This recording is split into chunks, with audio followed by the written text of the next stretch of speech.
सबसे पहले गैसेस को क्लासिफाई करते हैं मेरे प्यारे बच्चों। देखिए गैसेस जो होती है ना, अब ध्यान रखिएगा, मैं कंप्लीटली बोर्ड पे फोकस कर रहा हूँ और आप लोग भी बोर्ड पे फोकस करिएगा। गैस स्टेट पढ़ रहे हैं, स्टेट्स ऑफ मैटर में टोटल 3 स्टेट होते हैं, सॉलिड, लिक्विड, गैस। और सॉलिड, लिक्विड और गैस में क्या डिफरेंस होता है ना, ये मेरे प्यारे बच्चों ये आप 10th स्टैंडर्ड में पढ़ लेते हो, तो मैं वो चीज नहीं करवा रहा हूँ। It's really very simple. अब हम गैस को दो पार्ट में डिवाइड करते हैं, एक तो आइडियल गैस और एक होती है रियल गैस। सबसे पहले हम लोग आइडियल गैस को पढ़ेंगे, जो बेसिकली जितने भी गैस लॉज होते हैं उनको फॉलो करती है आइडियली, रियल गैस फॉलो नहीं करती है। तो हमें यहाँ पर सबसे पहले आइडियल गैस को फॉलो करना है। देखिएगा जरा ध्यान से, potential energy of ideal gas is zero. ये एक ऐसा पॉइंट है जो आप लोगों को ध्यान रखना है। जो भी आइडियल गैस होती है वो एक हाइपोथेटिकल कॉन्सेप्ट है, ऐसा कॉन्सेप्ट है जो बेसिकली एग्जिस्ट नहीं करता, ठीक है। और बेसिकली ऐसा कहा जाता है कि आइडियल गैस तो अभी वॉइस प्रॉब्लम है, ओके चलो इसको दुरुस्त करते हैं वॉइस प्रॉब्लम को। अभी ठीक है, सब लोगों को आवाज आ रही है? बताइए मुझे, अभी बताओ सब लोगों को आवाज आ रही है? इज इट वॉइस कट हो रहा है? चलो अभी तो ठीक है ना, अभी ठीक है, ओके अभी ठीक है। बताओ, कोई टेंशन नहीं है, मैंने माइक हटा लिया है अभी, मैंने यहाँ बताओ। अब तो आई थिंक ठीक होगा। अब कैसी है साउंड? अभी क्लियर है साउंड? अब बताओ मुझे, अभी तो क्लियर होगा साउंड? यस यस यस, क्या बात है, थैंक यू सो मच। तो यहाँ पर है ना, मेरा माइक खराब हो गया दिखता है, अब नया माइक मंगाना पड़ेगा। कोई बात नहीं, अब हमारे परिवार में ऐसा क्या है, आप लोगों ने बोला कि माइक खराब है तो कल ही मैं ऑर्डर कर दूंगा और नया माइक लेके आएंगे, ताकि हमें ना ये छोटी मोटी सी प्रॉब्लम नहीं आए। सो चलो, अभी क्लियर है सब लोगों को? चलो बहुत बढ़िया, thank you so much for confirming कि भैया यहाँ पर माइक खराब था। चलिए, सो फाइनली सबसे पहले तो आइडियल गैस के केस में आप लोग ध्यान रखोगे मेरे प्यारे बच्चों कि भाई पोटेंशियल एनर्जी आइडियल गैस का, जो कि एक हाइपोथेटिकल कॉन्सेप्ट है, पोटेंशियल एनर्जी हमेशा आइडियल गैस की जीरो होती है। यह आप ध्यान रखिएगा। Now this is really very important, okay. अब यहां पर चलते हैं कि आइडियल गैस का सेंस क्या है। आइडियल गैस का सेंस ये है कि मॉलिक्यूल्स के बीच में कोई फोर्स ऑफ अट्रैक्शन नहीं होता। देखिए, आइडियल गैस में दो मॉलिक्यूल्स के बीच में कोई भी फोर्स ऑफ अट्रैक्शन नहीं होता, फोर्स ऑफ अट्रैक्शन जीरो होता है, इसीलिए तो पोटेंशियल एनर्जी जीरो है मेरे प्यारे बच्चों। जब कोई फोर्स ऑफ अट्रैक्शन ही नहीं है, पोटेंशियल एनर्जी तो जीरो होगी ही। अब हम लोग क्या करेंगे, क्योंकि आइडियल गैस उसको बोलते हैं जिसमें कोई फोर्स ऑफ अट्रैक्शन नहीं होता, तो सबसे पहले हम लोग ये चेक करते हैं कि क्योंकि आइडियल गैस में नहीं होता, इसका मतलब रियल गैस में तो होता होगा। सो इन दैट केस, दो गैसेस के बीच में इंटरमोलिकुलर फोर्स ऑफ अट्रैक्शन कैसे होते हैं, ये एक बोरिंग सा टॉपिक है जो हमें पढ़ना है, लेकिन हाँ काम आता है, ठीक है।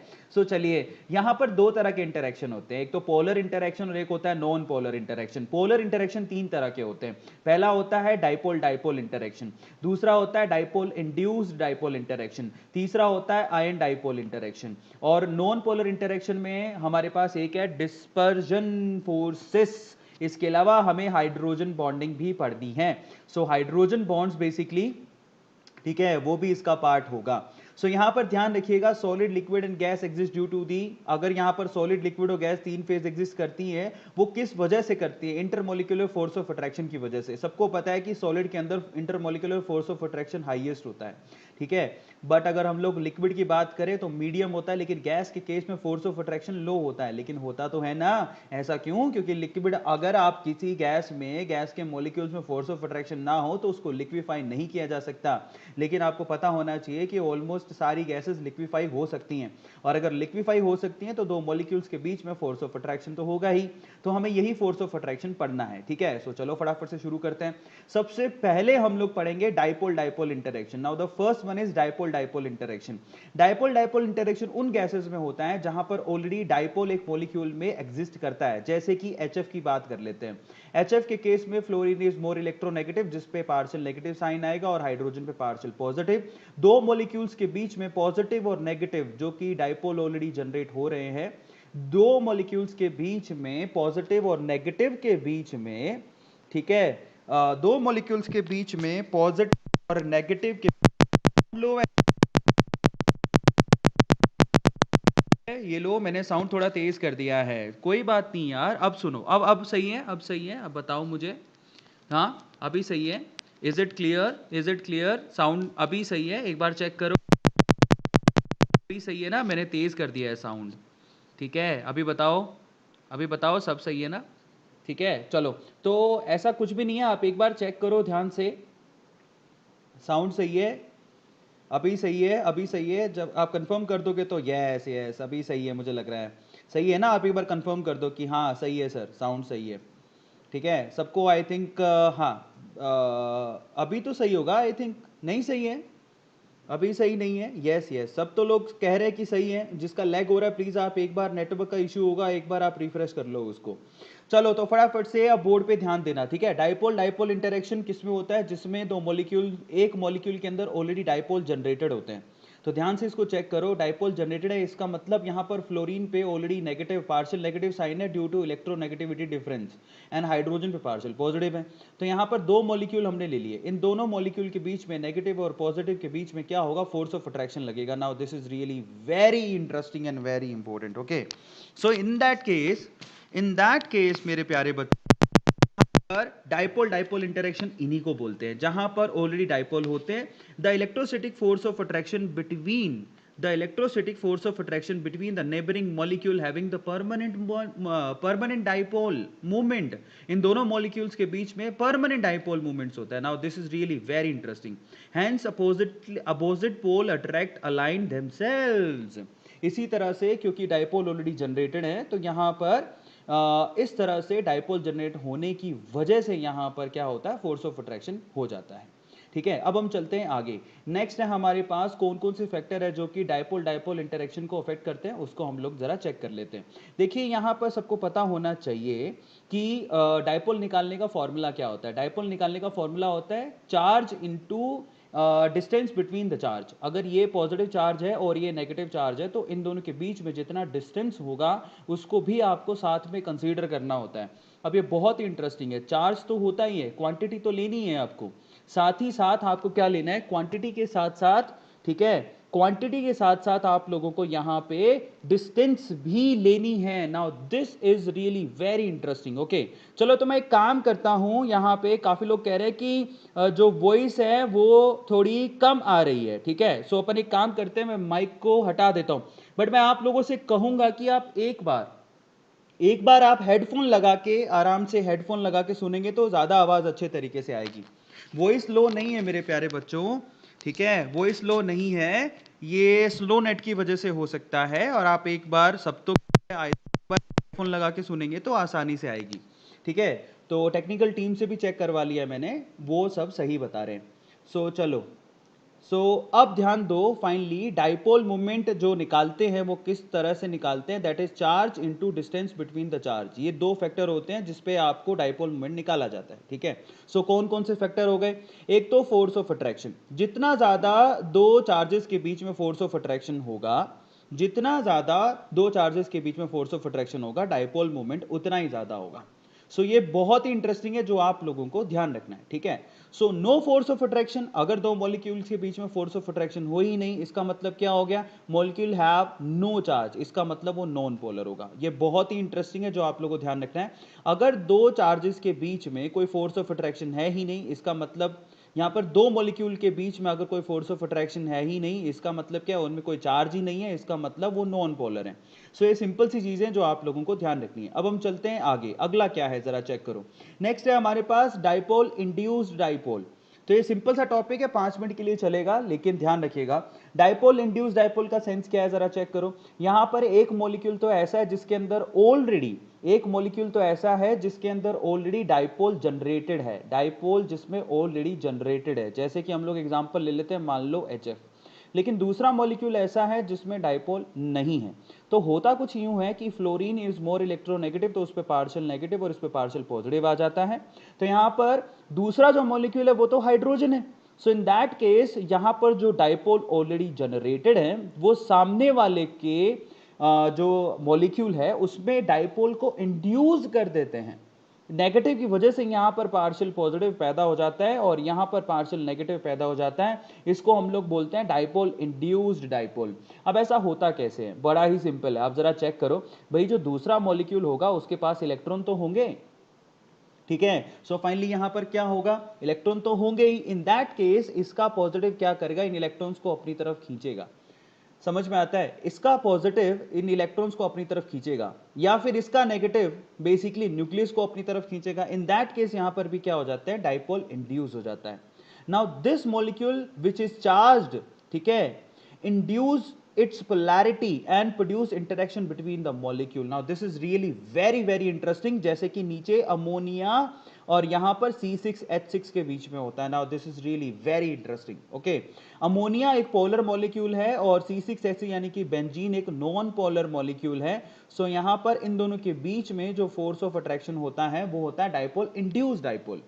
मतलब बेसिकली ये है कि यहां पर आपको पता होगा, आप मैग्नेट का एग्जांपल लो। ये मैग्नेट क्या करती है, अगर मैग्नेट को अगर आप किसी भी आयरन के पीस से चिपका के रखोगे तो आयरन के पीस में भी मैग्नेट इंड्यूस हो जाता है। So in that case negative जो है वो पॉजिटिव को इंड्यूस कर सकता है, यानी कि डाइपोल इंड्यूस कर सकता है दूसरे डाइपोल को किसी भी मॉलिक्यूल के अंदर। सो डाइपोल इंड्यूस डाइपोल का मतलब क्या हो गया, is an attractor, is an attraction between the polar molecule having the permanent dipole, ठीक है, and the non polar molecule having a zero dipole. Now this is really very interesting कि एक के पास तो परमानेंट डाइपोल होगा लेकिन दूसरे के पास जीरो डाइपोल होगा, उनके बीच में जो अट्रैक्शन होता है उसको हम लोग डाइपोल इंड्यूस डाइपोल बोलते हैं। अब हम चलते हैं आयन डाइपोल के बीच में। आयन डाइपोल तो बहुत ही आसान है। जैसे कि मान लो आपने किसी NaCl एक इलेक्ट्रोलाइट को पानी में डाल दिया, सो इन दैट केस वो क्या होगा, डिसोशिएट होगा, और डिसोशिएट होगा तो वो क्या देगा, Na प्लस और Cl माइनस देगा। सो इन दैट केस क्या होगा, Na प्लस और Cl माइनस देगा तो वाटर क्या करेगा, वाटर खुद कैसा होता है, पोलर होता है। वॉलर में डाइपोल, वाटर में डाइपोल्स होते हैं, ये ऑक्सीजन नेगेटिवली चार्ज होती है और हाइड्रोजन यहाँ पर पॉजिटिवली चार्ज होते हैं, सबको पता है। So in that case Na plus जो कि खुद पॉजिटिवली चार्ज है, तो यहां पर ऑक्सीजन जो कि खुद वाटर के अंदर नेगेटिवली चार्ज है उसको घेरने लगेगा। Now this is really very interesting. इस तरह के अट्रैक्शन को हम लोग बोलते हैं आयन डाइपोल इंटरेक्शन। तो आयन तो हमारे पास कौन सा है, Na plus, and dipole interaction मतलब वाटर के अंदर जो डाइपोल ऑलरेडी जनरेटेड है परमानेंट, उसको बोलते हैं ion dipole interaction. Now this is really very interesting. Oxygen की इलेक्ट्रोनेगेटिविटी ज्यादा होती है, इसकी वजह से उस पर पार्शियल नेगेटिव साइन होता है। अब यहाँ पर जरा गौर से देखो, डायग्रामेटिकली मैं आपको समझाता हूँ। Na प्लस एक पॉजिटिव चार्ज है जिसको ऑक्सीजन जो कि वाटर का एक नेगेटिव नेगेटिव पार्ट होता है वो Na प्लस को घेर लिया है। तो इस तरह के प्रोसीजर को जिसमें एक आयन को वाटर के मॉलिक्यूल घेर रहे हैं, इसको हम लोग हाइड्रेशन भी कहते हैं। Now this is called hydration. तो ये आप लोगों को ध्यान रखना है कि हाइड्रेशन का मतलब क्या होता है। जब किसी आयन को वाटर के मॉलिक्यूल घेर लेते हैं तो उसको हाइड्रेशन कहते हैं। इन दैट केस Cl माइनस को भी क्या होगा, वाटर का पॉजिटिव वाला पार्ट घेर लेगा। तो यहां पर वाटर का जो पॉजिटिव पार्ट है बेसिकली वो Cl माइनस को घेर लेगा। सो इस तरह से यहां पर क्या होगा, हाइड्रेशन होगा नेगेटिव वाले पार्ट के लिए, और इसी को हम लोग बोलते हैं आयन डाइपोल इंटरेक्शन। आयन तो हमारे सामने है और यहां पर इसको बोलते हैं डाइपोल। अब वाटर के मॉलिक्यूल जो पॉजिटिव और नेगेटिव पार्ट को घेर लेते हैं, आयन को घेर लेते हैं, इसको हम लोग हाइड्रेशन कहते हैं। अगला हमारे पास टॉपिक है सॉल्वेशन। सॉल्वेशन का मतलब क्या होता है, जरा पढ़िए। This is the phenomena of a positively charged ion getting surrounded by the opposite end of the solvent. जब सॉल्वेंट जो कि खुद कैसा हो, पोलर हो। जब भी हमने एग्जांपल देखा, एक सॉल्वेंट जो खुद पोलर हो वो क्या करेगा, वो किसी भी अपोजिटली चार्ज आयन को घेर लेगा। इस तरह के फिनोमिना को हम लोग सॉल्वेशन कहते हैं, ठीक है। और अगर हमारा सॉल्वेंट पानी है तो इसको हम लोग हाइड्रेशन कहते हैं। सो आप ध्यान रखिएगा कि ये बहुत इंटरेस्टिंग है कि हाइड्रेशन का मतलब क्या है। हाइड्रेशन का मतलब जब पानी यानी कि वाटर के मॉलिक्यूल क्या करें, आयन को घेर लें, इस तरह के प्रोसेस को हम लोग हाइड्रेशन कहते हैं। और अगर पानी के अलावा कोई सॉल्वेंट हो तो उसको हम लोग सॉल्वेशन कहेंगे। ये बहुत इंटरेस्टिंग है, जिसको आप ध्यान रखिएगा। पानी के अलावा अगर कोई यहां पर सॉल्वेंट लिया जाता है तो इस प्रोसेस को सॉल्वेशन कहते हैं, और अगर सॉल्वेंट के तौर पे पानी ही लिया है आपने तो इस केस को हम लोग हाइड्रेशन कहते हैं। अब हम चलते हैं आगे। हमारे पास यहां पर आयन डाइपोल इंटरेक्शन पूरा हो गया। अब हम बात करते हैं लंडन फोर्स ऑफ अट्रैक्शन का। अब भैया आप जरा समझिए, यहां तक हमने जितनी चीजें पढ़ी उसमें समझ में यह आता है कि पॉजिटिव और नेगेटिव का यानी कि डाइपोल का होना जरूरी है फोर्स ऑफ अट्रैक्शन के लिए। अब सवाल यह है कि मान लो कि भैया जिसमें डाइपोल जनरेट ही नहीं होता, इसका मतलब वो तो नॉन पोलर हो गए। तो अब नॉन पोलर अगर कोई क्वांटिटी है तो भैया वो तो सारे गैसेस में ही होने चाहिए। Non polar molecule can not exist in solid and liquid, ये सच बात हो गई। अब इस चीज को ये मुद्दा उठाया किसने, ये फ्रिड लंदन ने उठाया। उसने कहा कि भैया अगर आप ये कहते हो कि डाइपोल की वजह से ही यहां पर क्या होता है, फोर्स ऑफ अट्रैक्शन पैदा होता है, तो इस केस में तो जो नॉन पोलर क्वांटिटीज हैं, नॉन पोलर जो सब्सटेंसेज हैं, वो सॉलिड और लिक्विड में तो होने ही नहीं चाहिए। जबकि ऐसा होता नहीं है। अगर आपको मैं एग्जांपल दूं तो बेंजीन एक लिक्विड होता है, आपको पता होना चाहिए। CCl4 भी बेसिकली लिक्विफाई किया जा सकता है, वो एक बोतल में लिक्विड के फॉर्म में मिलता है, आपको पता होना चाहिए। अब बेंजीन, आपको सबको पता है कि बेंजीन बेसिकली क्या है। बेंजीन एक नॉन पोलर सब्सटेंस है, और बेंजीन एक नॉन पोलर सब्सटेंस होने के बावजूद भी, बेंजीन एक नॉन पोलर सब्सटेंस होने के बावजूद भी लिक्विड फॉर्म में अवेलेबल है। इन दैट केस हमारा यहां पर सेंस क्या निकलता है भैया, इसका मतलब यह है कि डाइपोल होना जरूरी नहीं है फोर्स ऑफ अट्रैक्शन के लिए। Non polar substance exist as in liquid means there is a intermolecular force of attraction without dipole. मतलब एक नई चीज निकल के आई कि यहां पर जो नॉन पोलर सब्सटेंस है वो भी लिक्विड फॉर्म में मिल रहे हैं, इसका मतलब उनमें कुछ ना कुछ फोर्स ऑफ अट्रैक्शन तो है। तो वो कैसे जनरेट होता है उसको जरा समझिए। तो यहां पर सीन कुछ ऐसा है कि नॉन पोलर सब्सटेंस में जो मॉलिक्यूल होते हैं उनके पास भी न्यूक्लियल होता है, उनके पास भी क्या होता है, न्यूक्लियस होता है, उनके पास भी इलेक्ट्रॉन्स होते हैं। और फाइनली सबको पता है कि न्यूक्लियस स्थिर है लेकिन इलेक्ट्रॉन उसके चारों तरफ ऐसे घूमते रहते हैं। अब सीन कुछ ऐसा है कि जब दो मॉलिक्यूल पास आते हैं तो होता कुछ यूं है कि कंटिन्यूसली इस तरह से रोटेट होता रहता है। कैसे, ये न्यूक्लियस है और इलेक्ट्रॉन इसके चारों तरफ रोटेट हो रहे हैं। अब एक दूसरा मॉलिक्यूल जब आएगा तो यहां पर सीन कुछ होगा ऐसा। आपने कभी गौर किया हो कि एक ऐसा कोई एक चीज बीच में अगर आप उसको गोल गोल घुमाओगे तो वो थोड़ा साइड में हो जाती है गोल गोल घूमने के चक्कर में। आप ट्राई करके देखना, आप रबड़ को रखना बीचों बीच, लेकिन जब आप घुमाओगे तो रबड़ कॉर्नर पे आ जाएगा, उसका सारा हिस्सा आगे होगा। तो यहां पर सीन ही कुछ ऐसा होता है कि जैसे जैसे यहां पर दूसरा मॉलिक्यूल अप्रोच करता है किसी पहले मॉलिक्यूल को, सो इन दैट केस देखिए यहां पर इसका न्यूक्लियस, पहले मॉलिक्यूल का न्यूक्लियस एक तरफ हो जाता है और दूसरे मॉलिक्यूल्स के इलेक्ट्रॉन एक तरफ हो जाते हैं। हालांकि ये रोटेट करते रहते हैं, बेसिकली ये टेम्परेरी पोजीशन है, लेकिन यहां पर इस टेम्परेरी पोजीशन की वजह से इलेक्ट्रॉन और न्यूक्लियस रोटेट करते रहते हैं। यहां पर भी इलेक्ट्रॉन और न्यूक्लियस रोटेट करते रहते हैं, कॉर्नर्स पे आ जाते हैं और इसी वजह से उनमें फोर्स ऑफ अट्रैक्शन बना रहता है। हालांकि ये टेम्परेरी फोर्स ऑफ अट्रैक्शन है और ये इसको ब्रेक करना बड़ा आसान है, और इसी को हम लोग लंदन फोर्स ऑफ अट्रैक्शन कहते हैं।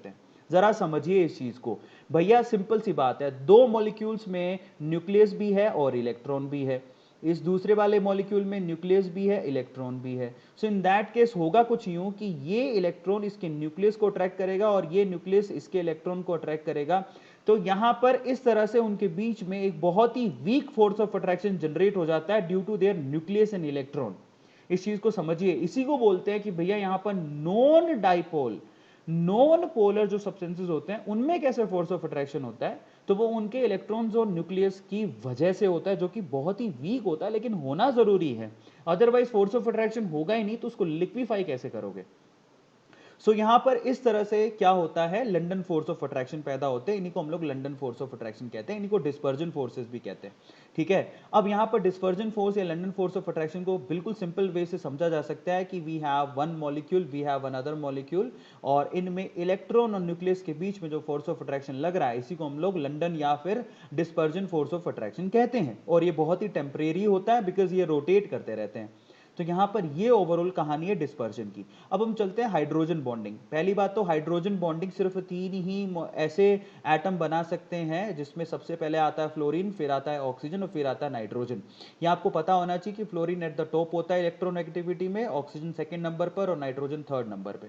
ठीक है, सो यहां पर होता कुछ यूं है कि अगर इनकी इलेक्ट्रोनेगेटिविटी बहुत हाई है तो इन दैट केस दो मॉलिक्यूल के बीच में हाइड्रोजन बॉन्ड बनाए जा सकते हैं। वी ऑल नो कि oxygen is more electronegative. In that case क्या होगा, वाटर के दो मॉलिक्यूल के बीच में ऑक्सीजन और हाइड्रोजन के बीच में क्या होगा, फोर्स ऑफ अट्रैक्शन होगा।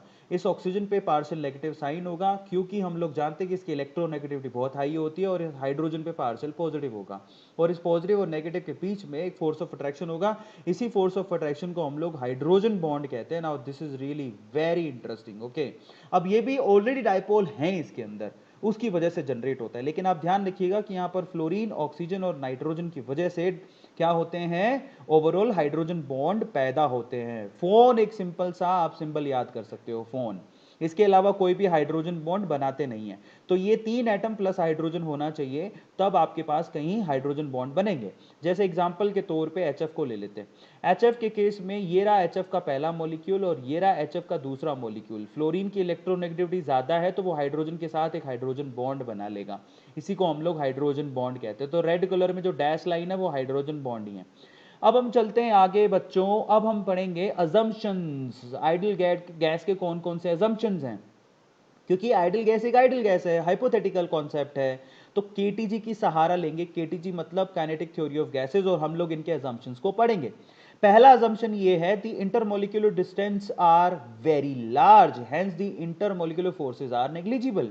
पहला अजम्पशन ये है कि आइडल गैस के दो मॉलिक्यूल के बीच में बहुत ज्यादा डिफरेंस होता है, और क्योंकि डिफरेंस या डिस्टेंस इतनी ज्यादा है, दो मॉलिक्यूल के बीच में डिस्टेंस इतनी ज्यादा है कि वहां पर फोर्स ऑफ अट्रैक्शन क्या होता है, ऑलमोस्ट जीरो होता है। Now this is really very interesting. ये पहला अजम्पशन है कि आइडल गैस में दो मॉलिक्यूल के बीच में फोर्स ऑफ अट्रैक्शन होता ही नहीं है। जो अभी आप पढ़े हो ना, डाइपोल डाइपोल, इंड्यूस डाइपोल, और यहां पर London dispersion force, hydrogen bond, कुछ नहीं होता। आइडल गैस में किसी भी तरह का कोई भी फोर्स ऑफ अट्रैक्शन नहीं होता। ये पहला अजम्पशन है। दूसरा अजम्पशन भी बड़ा इंटरेस्टिंग है, the volume occupied by the molecules is negligible as compare to the volume of container. आपको पता होना चाहिए कि जब आप गैसियस जो प्रॉब्लम्स आप इस पर्टिकुलर चैप्टर में सोल्व करते हो, उसमें हम लोग गैस का वॉल्यूम कितना लेते हैं, वॉल्यूम लेते हैं जो भी कंटेनर का वॉल्यूम है, जो भी कंटेनर का वॉल्यूम है वही गैस का वॉल्यूम लेते हैं। अब अशोक माली कह रहा है कि इज इट लाइव। अशोक माली, मैंने तुम्हारा नाम ले दिया है, और फाइनली ये लाइव सेशन है, ध्यान से देखो। अब कंटेनर का जो भी वॉल्यूम है वही हम लोग गैस का वॉल्यूम कैलकुलेट कर लेते हैं। लेकिन मैं आपसे कहना चाहूंगा, इसमें एक अजम्पशन है। अजम्पशन ये है कि हम लोग गैस के मॉलिक्यूल्स का वॉल्यूम नेग्लिजिबल मान के चलते हैं। मतलब इसमें जो गैस भरी हुई है, अगर आप उसको कंप्रेस करोगे तो वो छोटे से एक एरिया में आ जाएगी, जो कि कंटेनर के वॉल्यूम के रिस्पेक्ट में नेग्लिजिबल है। तो आप ध्यान रखिएगा कि volume of container is very large as compare to volume of molecules. ये अजम्पशन माना गया है आइडल गैस के केस में, ये ध्यान रखिएगा। इसीलिए रियल और आइडल गैस में यही डिफरेंस होता है कि रियल गैस में फोर्स ऑफ अट्रैक्शन होता है, रियल गैस में वॉल्यूम कंसिडरेबल होता है, लेकिन आइडल गैस में ऐसा नहीं होता। और ये सब चीजें आपने कहां से सीखी, केटीजी से। अब हम लोग चलते हैं तीसरे पॉइंट पर, the molecule of a gas are continuous and random motion. मजे की बात यह है कि गैसेस मॉलिक्यूल्स इस तरह से रैंडम मोशन करते रहते हैं, जिगजैग। उनका ऐसा मोशन नहीं होता जैसे हम लोग चलते हैं, हम सीधे सीधे गए, फिर आप मान लो सामने कोई लड़की दिख गई, लड़का दिख गया, हम लोग मुड़ गए, है ना। कर्विक मोशन होता है हमारा। मोटरसाइकिल या एक्टिवा घुमाते हो तो एक्टिवा ऐसे ही घुमाते हो, लेकिन गैसेस मॉलिक्यूल्स ऐसे नहीं घूमते। गैसेस मॉलिक्यूल घूमते एकदम सीधे जाएंगे जब तक दूसरे मॉलिक्यूल से टकरा नहीं जाते, और फाइनली टकराने के बाद क्या होगा, ठीक है। हरीश भाई, तुम बहुत कहे हो कि सर हमारा नाम ले दो, तो हमने हरीश बाबा का नाम ले दिया। हरीश कहते हैं हमारा नाम ही नहीं लेते सर, तो कोई बात नहीं, टेक्निकल टीम ने बताया है। तो गैसेस मॉलिक्यूल सामने अगर अपने ही किसी मॉलिक्यूल से टकरा जाएगा तब अपना रास्ता बदलेगा, अदरवाइज वो रास्ता नहीं बदलता है। Now this is like this. तो वो जिगजैग मोशन कर रहा होता है वहां पे, आ रहा है समझ में, कर्विक मोशन नहीं होता। अब मजे की बात यह है कि जिगजैग मोशन, चौथा पॉइंट देखो, the molecule keep colliding amongst themselves and with the wall of container. मजे की बात यह है कि जो मॉलिक्यूल है या तो वो खुद से ही टकराता रहता है, ठीक है, ऐसा लगता है जैसे पिया हुआ है, तो सामने वाले से टकराएगा, या फिर सामने कंटेनर की वॉल होगी तो उससे टकरा जाएगा और अपना रास्ता बदल लेगा। मजे की बात यह है कि ये जो टकराना होता है, ये जो कोलिजन होता है, वो बिल्कुल इलास्टिक होता है। मतलब टकराने से पहले जो उसकी स्पीड थी और टकराने के बाद जो स्पीड है वो क्या है, बिल्कुल ही क्या है, कांस्टेंट। उसमें उसने किसी भी एनर्जी का लॉस नहीं किया है। ये बहुत इंटरेस्टिंग है, जो आप लोगों को ध्यान रखना है। The collisions are actually elastic in nature, उसमें कोई एनर्जी का लॉस नहीं होता है। जैसे आप जाके एक बार भिड़ो दीवार पर भिड़ोगे तो आप पूरी एनर्जी लॉस कर दोगे और नीचे गिर जाओगे, लेकिन मॉलिक्यूल के साथ ऐसा नहीं होता है। मॉलिक्यूल अगर किसी दीवार को टकरा देगा ना तो अपनी डायरेक्शन चेंज कर लेगा without changing it's energy. Now six point, पांचवा पॉइंट हो गया, the law of classical mechanism is applicable on the molecular motion of gas. Classical mechanism आप फिजिक्स में पढ़ते हो और वो आप यहां पर लगा सकते हो, ठीक है। सो ये बहुत ही इंटरेस्टिंग है, जो कि न्यूटन्स लॉ से क्लासिकल मैकेनिज्म ले सकते हो, ठीक है। सो जे एडवांस के लिए भी है, बिल्कुल है, क्योंकि आपको क्या लगता है कि जे एडवांस में कुछ भारी क्वेश्चन आते हैं? नहीं, अगर आप थ्योरी ढंग से पढ़ोगे तो उसमें से काफी चीजें कवर अप कर लोगे। बहुत लोगों में गलत भावनाएं डाल दी जाती है, ये सब कोटा की कोचिंग सेंटर्स करते हैं कि पता नहीं जे एडवांस में तो किसी लेवल के क्वेश्चन पूछते हैं जो तुमसे होंगे नहीं, मंगल ग्रह से आते हैं। एक बच्ची का मुझे कॉल आता है, मुझे कहते हैं कि सर हम एक कोचिंग सेंटर में गए मेरे पापा के साथ, और वो कोचिंग सेंटर वाले बोलते हैं आपकी बच्ची का सिलेक्शन बिना कोचिंग के हो नहीं सकता, और उसको इतना हार्ड पेपर पकड़ा दिया जाता है, और फिर उसको बोलते जाके सोल्व करो, तो उससे सोल्व नहीं हो, बच्ची घबरा गई। फिर उसके बाद उसने मुझे मैसेज किया कि सर ऐसे ऐसे पेपर दे दिए, पापा भी घबरा गए, मैं भी तैयारी कैसे करेंगे, उनका लगता है कि आईआईटी में एडवांस में तो होगा ही नहीं। फिर मैंने उसको क्या किया ना, अपने प्रीवियस मेरे पास 3 ईयर के पेपर पड़े थे एडवांस के, वो मैंने सेंड किए। मैंने कहा बच्चे ऐसे पेपर आते हैं देख लो, और उसमें मैंने उसको ये मेंशन भी किया था कि आपको बता देता हूं एडवांस के अंदर है ना प्यारे बच्चों, बहुत सारे क्वेश्चन ईजी भी आते हैं, तो आप ये मत समझो कि हार्ड ही हार्ड क्वेश्चन होंगे जो हमसे नहीं होंगे, गलत भावनाएं डालते हैं कोटा वाले, तो आप थोड़ा सा ध्यान रखो। मैं कोचिंग सेंटर की बुराई नहीं कर रहा हूं, लेकिन वो पैसा कमाने के लिए बच्चों को डराते हैं ना, वो बात गलत है। तो ऐसा कुछ होता नहीं है। अब हम चलते हैं गैस के लिए स्टेट वेरिएबल से। गैस के कौन कौन से स्टेट वेरिएबल हैं बच्चों, आप लोग ध्यान रखिएगा कि किसी भी गैस के लिए आप क्या क्या कैलकुलेट कर सकते हो। किसी भी गैस के लिए आप pressure, volume, temperature, number of moles, ये सब चीजें कैलकुलेट कर सकते हो। मजे की बात देखो, अगर कोई ये गैस किसी पर्टिकुलर प्रेशर, वॉल्यूम, टेम्परेचर और नंबर ऑफ मोल्स पर है, और इनमें से कोई भी क्वांटिटी चेंज हो जाती है, तो वो दूसरी स्टेट में पहुंच जाता है, मतलब वो गैस अपनी स्टेट चेंज कर लेती है। मतलब P1 से अगर मान लो वो P2 हो गया, प्रेशर चेंज कर लिया, V1 से V2 वॉल्यूम भी चेंज कर लिया, T1 से T2 टेम्परेचर भी चेंज हो गया, तो N1 और N2 यानी कि मोल्स भी चेंज हो गए। जरूरी नहीं है कि वो चारों क्वांटिटीज चेंज हो, मे भी ऐसा हो सकता है कि उसमें से कोई एक क्वांटिटी चेंज हो, तो कोई भी गैस स्टेट 1 से स्टेट 2 में चली जाती है। Now this is really very interesting, मजे की बात, ये सारे के सारे स्टेट वेरिएबल्स हैं गैस के लिए, pressure, volume, temperature and number of moles, और इसी से हम लोग आइडियल गैस इक्वेशन अभी निकालने वाले हैं। ये ध्यान रखिएगा, कोई भी एक वेरिएबल चेंज होगा तो गैस अपनी स्टेट चेंज कर लेती है, ठीक है, स्टेट 1 से स्टेट 2 में चली जाती है। अब स्टेट का मतलब वो फेज चेंज नहीं करती है, उसके स्टेट वेरिएबल चेंज हो गए हैं। तो सबसे पहले तो स्टेट वेरिएबल में पहला है वॉल्यूम। आप गैस का वॉल्यूम भी कैलकुलेट कर सकते हो, और गैस के वॉल्यूम को litre, ml, centimetre cube, decimetre cube और मीटर क्यूब में लिखा जाता है। 1 लीटर में 1000 ml होते हैं, 1 लीटर में 1000 सेंटीमीटर क्यूब भी होते हैं, और 1 डेसीमीटर क्यूब होता है, ये आप लोगों को ध्यान रखना है। 1 लीटर में 1000 ml, 1000 cc और 1 डेसीमीटर क्यूब होता है। इसका मतलब 1 ml किसके बराबर होता है, 1 cc के, ये आप लोगों को ध्यान रखना है। This is really very interesting. And 1 litre किसके बराबर होता है, which is equal to 1 decimetre cube. ये बहुत लोगों को पता नहीं होता, और वहां पर गलतियों पे गलतियां हो जाती हैं। सो ध्यान से इसको चेक कर लो। इसके अलावा रिलेशन दिए हैं, 1 ml 1 cc के बराबर होता है, हमने पढ़ लिया। 1 मीटर क्यूब 1000 लीटर के बराबर होता है, ये भी आप लोगों को ध्यान रखना है, जो ऊपर से ही पता लग जाता है। 1000 डेसीमीटर क्यूब के बराबर होता है, यानी कि 10⁶ ml के बराबर होता है। ये छोटे मोटे रिलेशन आपको ध्यान रखने हैं अगर आपको न्यूमेरिकल निकालने हैं तो। माशाअल्लाह, क्या बात है, क्या निकल रहा है, बच्चे एकदम ध्यान से पढ़ रहे हैं, इट्स रियली गुड। अगला है हमारे पास टेम्परेचर। सो टेम्परेचर क्या होता है, temperature is a measure of heat content of a gas. Actually किसी गैस के पास कितना हीट कंटेंट है वो टेम्परेचर से मालूम पड़ जाता है, ठीक है। अब टेम्परेचर को हम लोग केल्विन में, डिग्री सेल्सियस में या डिग्री फ़ारेनहाइट में कैलकुलेट करते हैं। अच्छा, अब रिलेशन क्या होता है, when you want to calculate in kelvin, degree Celsius plus 273 आपको करना होता है, तो केल्विन में आ जाएगा। डिग्री फ़ारेनहाइट में कैलकुलेट करना है तो 9/5 इंटू डिग्री सेल्सियस प्लस 32। इस तरह से नॉर्मल फॉर्मूले हैं जिससे आप क्या कर सकते हो, इंटर कन्वर्जन कर सकते हो, ठीक है। चलो, तो अब हम लोग चलते आगे। टेम्परेचर के बाद आता है प्रेशर। प्रेशर क्या होता है, फोर्स पर यूनिट एरिया, जिसका फॉर्मूला होता है न्यूटन पर मीटर स्क्वायर, ठीक है। प्रेशर का मतलब क्या होता है वो मैंने आपको बता दिया, force per unit area.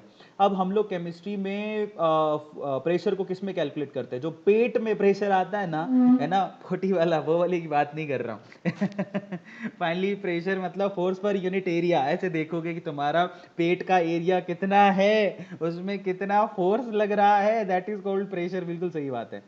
So finally pressure को हम लोग केमिस्ट्री में बार में, ATM, torr, MM of HG and CM of HG में कैलकुलेट करते हैं, पास्कल में करते हैं फिजिक्स के अंदर।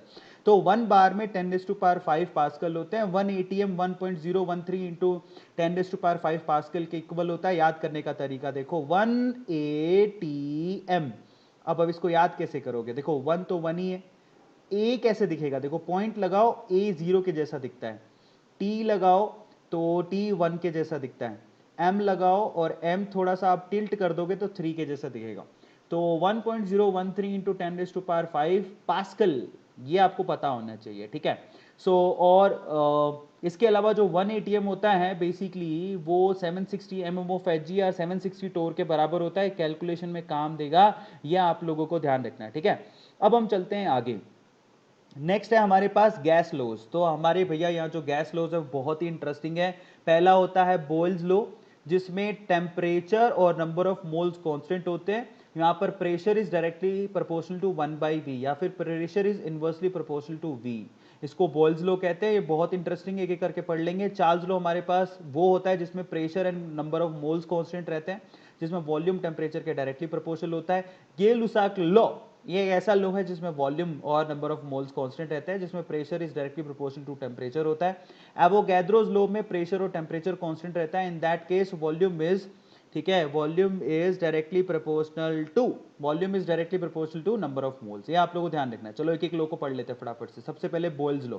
Boyle's law, for a given mass of a gas at a constant temperature, ये ध्यान रखो, बोयल्स लॉ में टेम्परेचर कांस्टेंट होता है। The pressure is inversely proportional to volume, जिसको हम लोग इस तरह से लिख सकते हैं, P is inversely proportional to V, या फिर P is equal to K/V, क्योंकि प्रोपोर्शनलिटी साइन हटाओगे तो कांस्टेंट लगाओगे, ठीक है, या फिर PV is to constant. Now this is really very interesting. तो मैथमेटिकली इसको आप यू यूज कर सकते हो, P1 V1 is to P2 V2, उससे सवाल निकाल सकते हो। मतलब ये है कि स्टेट 1 से स्टेट 2 में चले जाओगे जब P1 V1 किस में चला जाएगा, P2 V2 में। इसको हम लोग बोयल्स लॉ कहा जाता है। Now this is really very interesting. Okay, अब हम चलते हैं आगे। बॉयल में टेम्परेचर कांस्टेंट रहता है। आइसोथर्म निकालते हैं। Now this is really very interesting. अब देखिए, हम सब लोग जानते हैं पीवी इक्वल्स टू एनआरटी होता है, सही है। अब पीवी इक्वल्स टू एनआरटी होता है, और अभी आप पढ़े हो पीवी इक्वल्स टू के, बॉयल्स लॉ है। पीवी इक्वल्स टू के क्या है, बॉयल्स लॉ है। और पीवी इक्वल्स टू क्या होता है, एनआरटी या आइडियल गैस इक्वेशन होती है, हम पहले से जानते हैं। इसका मतलब के इज इक्वल्स टू क्या हो गया, NRT.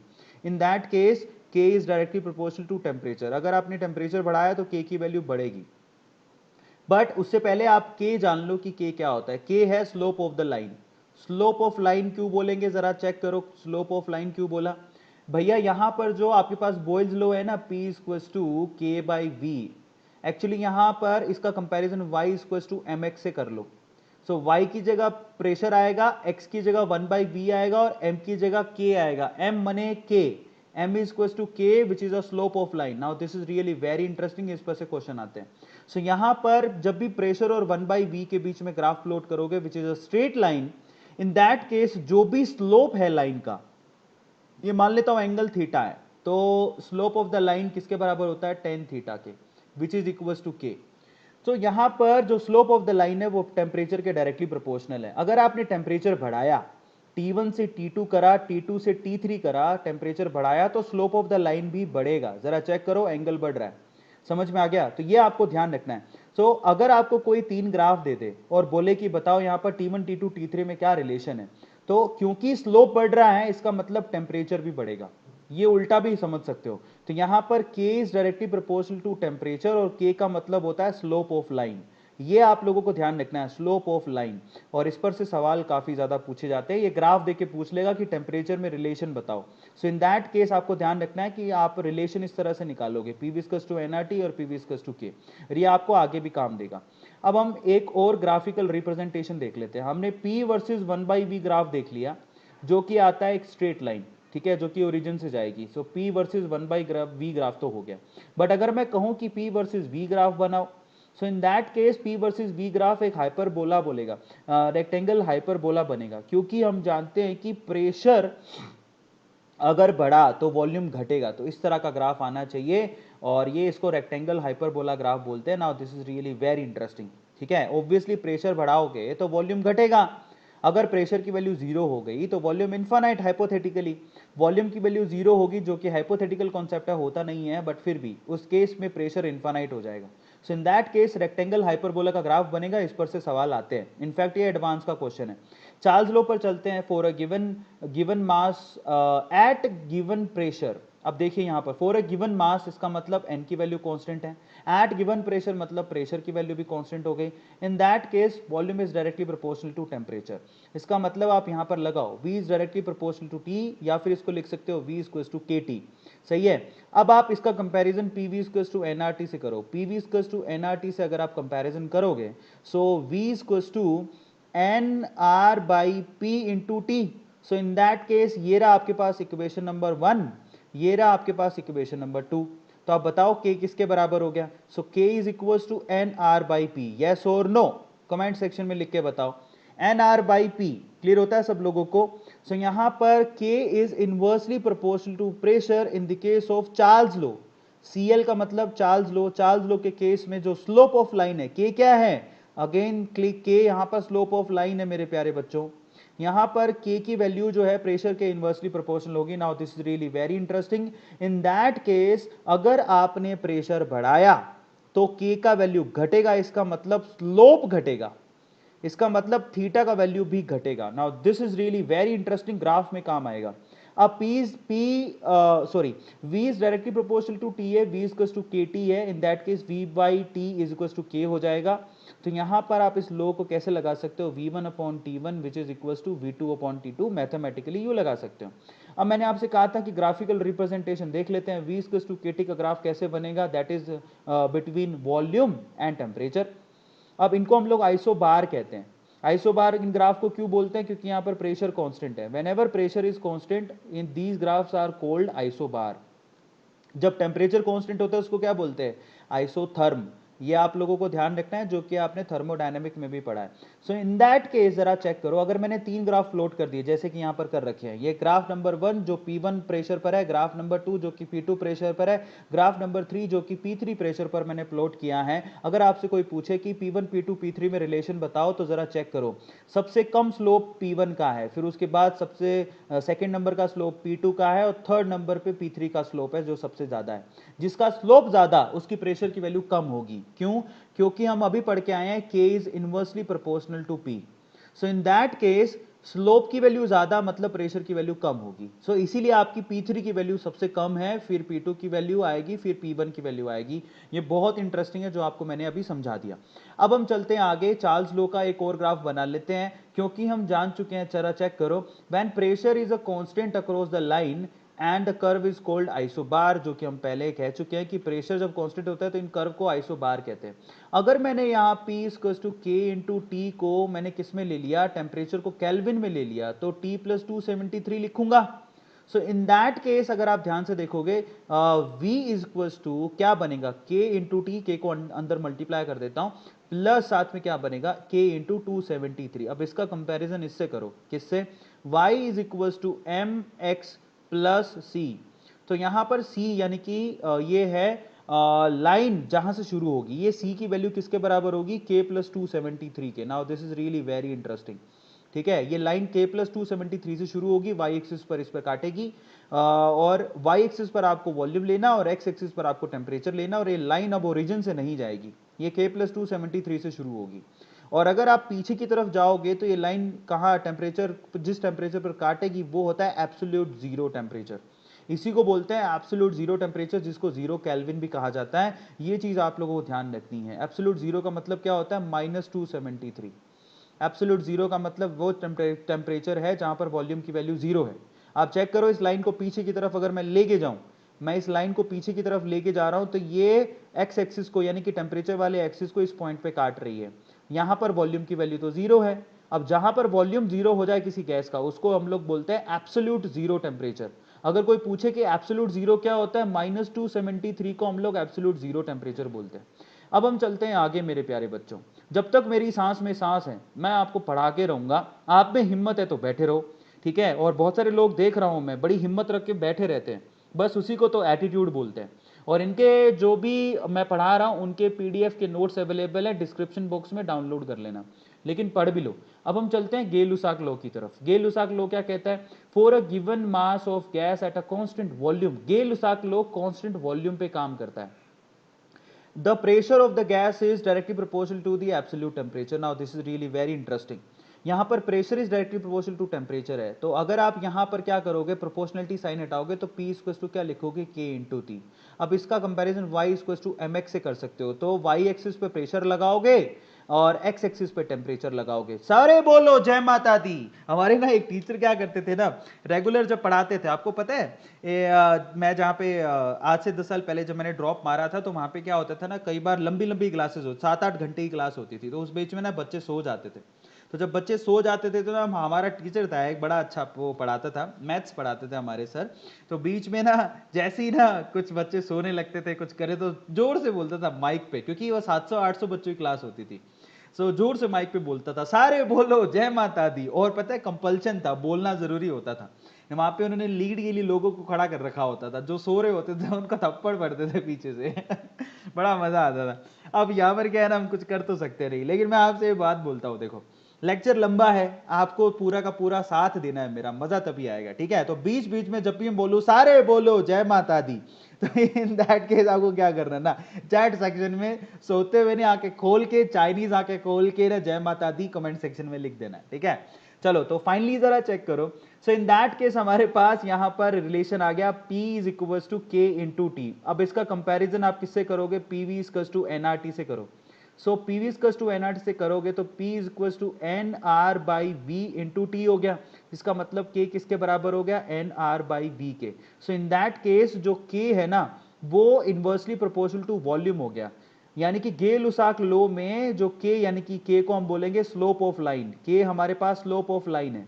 Slope of line volume के इनवर्सली प्रोपोर्शनल है, मतलब अगर आपने वॉल्यूम बढ़ाया तो स्लोप ऑफ लाइन घटेगा। मान लो मैंने 3 ग्राफ प्लॉट किए, V3, V2, V1। अब आप बताओ इनमें से सबसे ज्यादा स्लोप कौन सी लाइन का है, V3 वाले का, वो वॉल्यूम सबसे कम है। तो इसका मतलब V3 सबसे एंड में आएगा, फिर V2 और फिर V1 आएगा। ये क्यों हुआ, जिसका स्लोप ज्यादा उसकी K की वैल्यू ज्यादा, उसकी वॉल्यूम कम, क्योंकि K is inversely proportional to V आ रहा है। सबको समझ में आता है, ये बहुत इंटरेस्टिंग है, जो आप लोगों को ध्यान रखना है। अब हम चलते हैं आगे एवोगैड्रोस लॉ पे। एवोगैड्रो लॉ ये कहता है at a constant pressure and temperature, जब आपके प्रेशर एंड टेम्परेचर कांस्टेंट हो गए, in that case the volume of gas is directly proportional to the number of moles, V is directly proportional to N।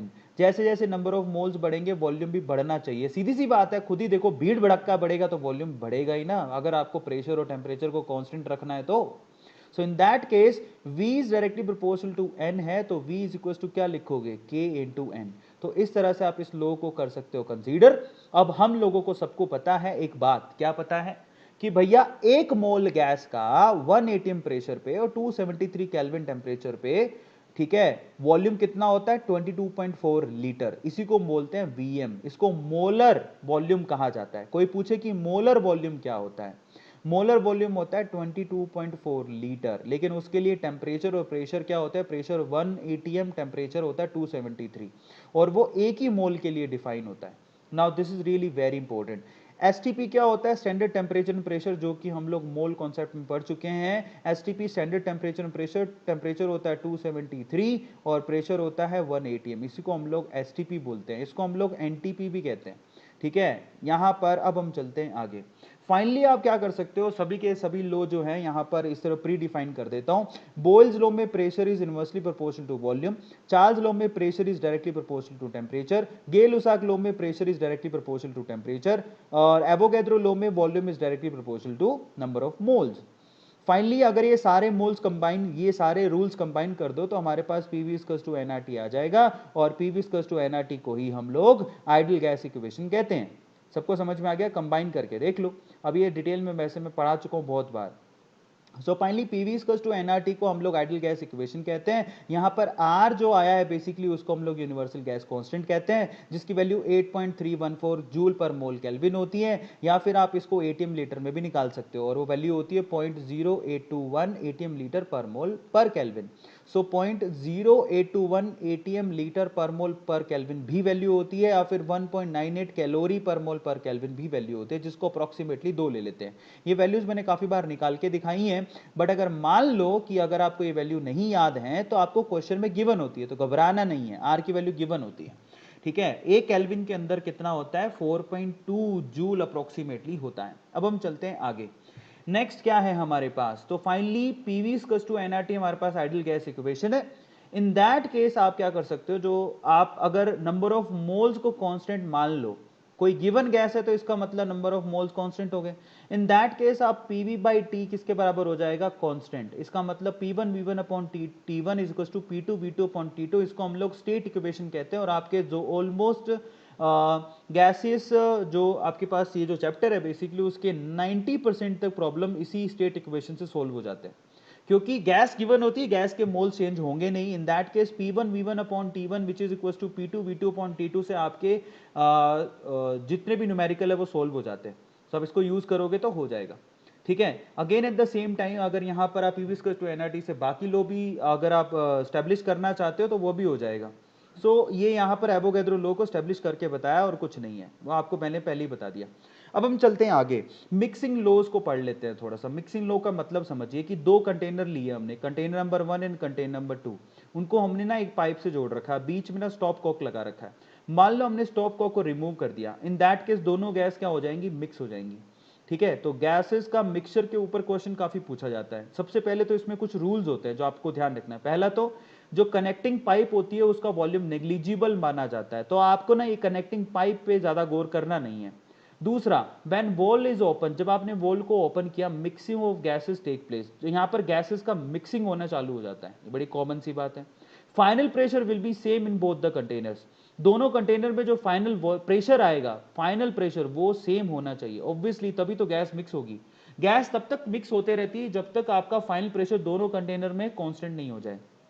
पर मजे की बात यह है कि अगर मान लो स्टॉप कोक को खोलने से पहले नंबर ऑफ मोल्स पहले कंटेनर में N1 थे, नंबर ऑफ मोल्स दूसरे कंटेनर में N2 थे, खोलने के बाद भी टोटल मोल्स तो चेंज होंगे नहीं।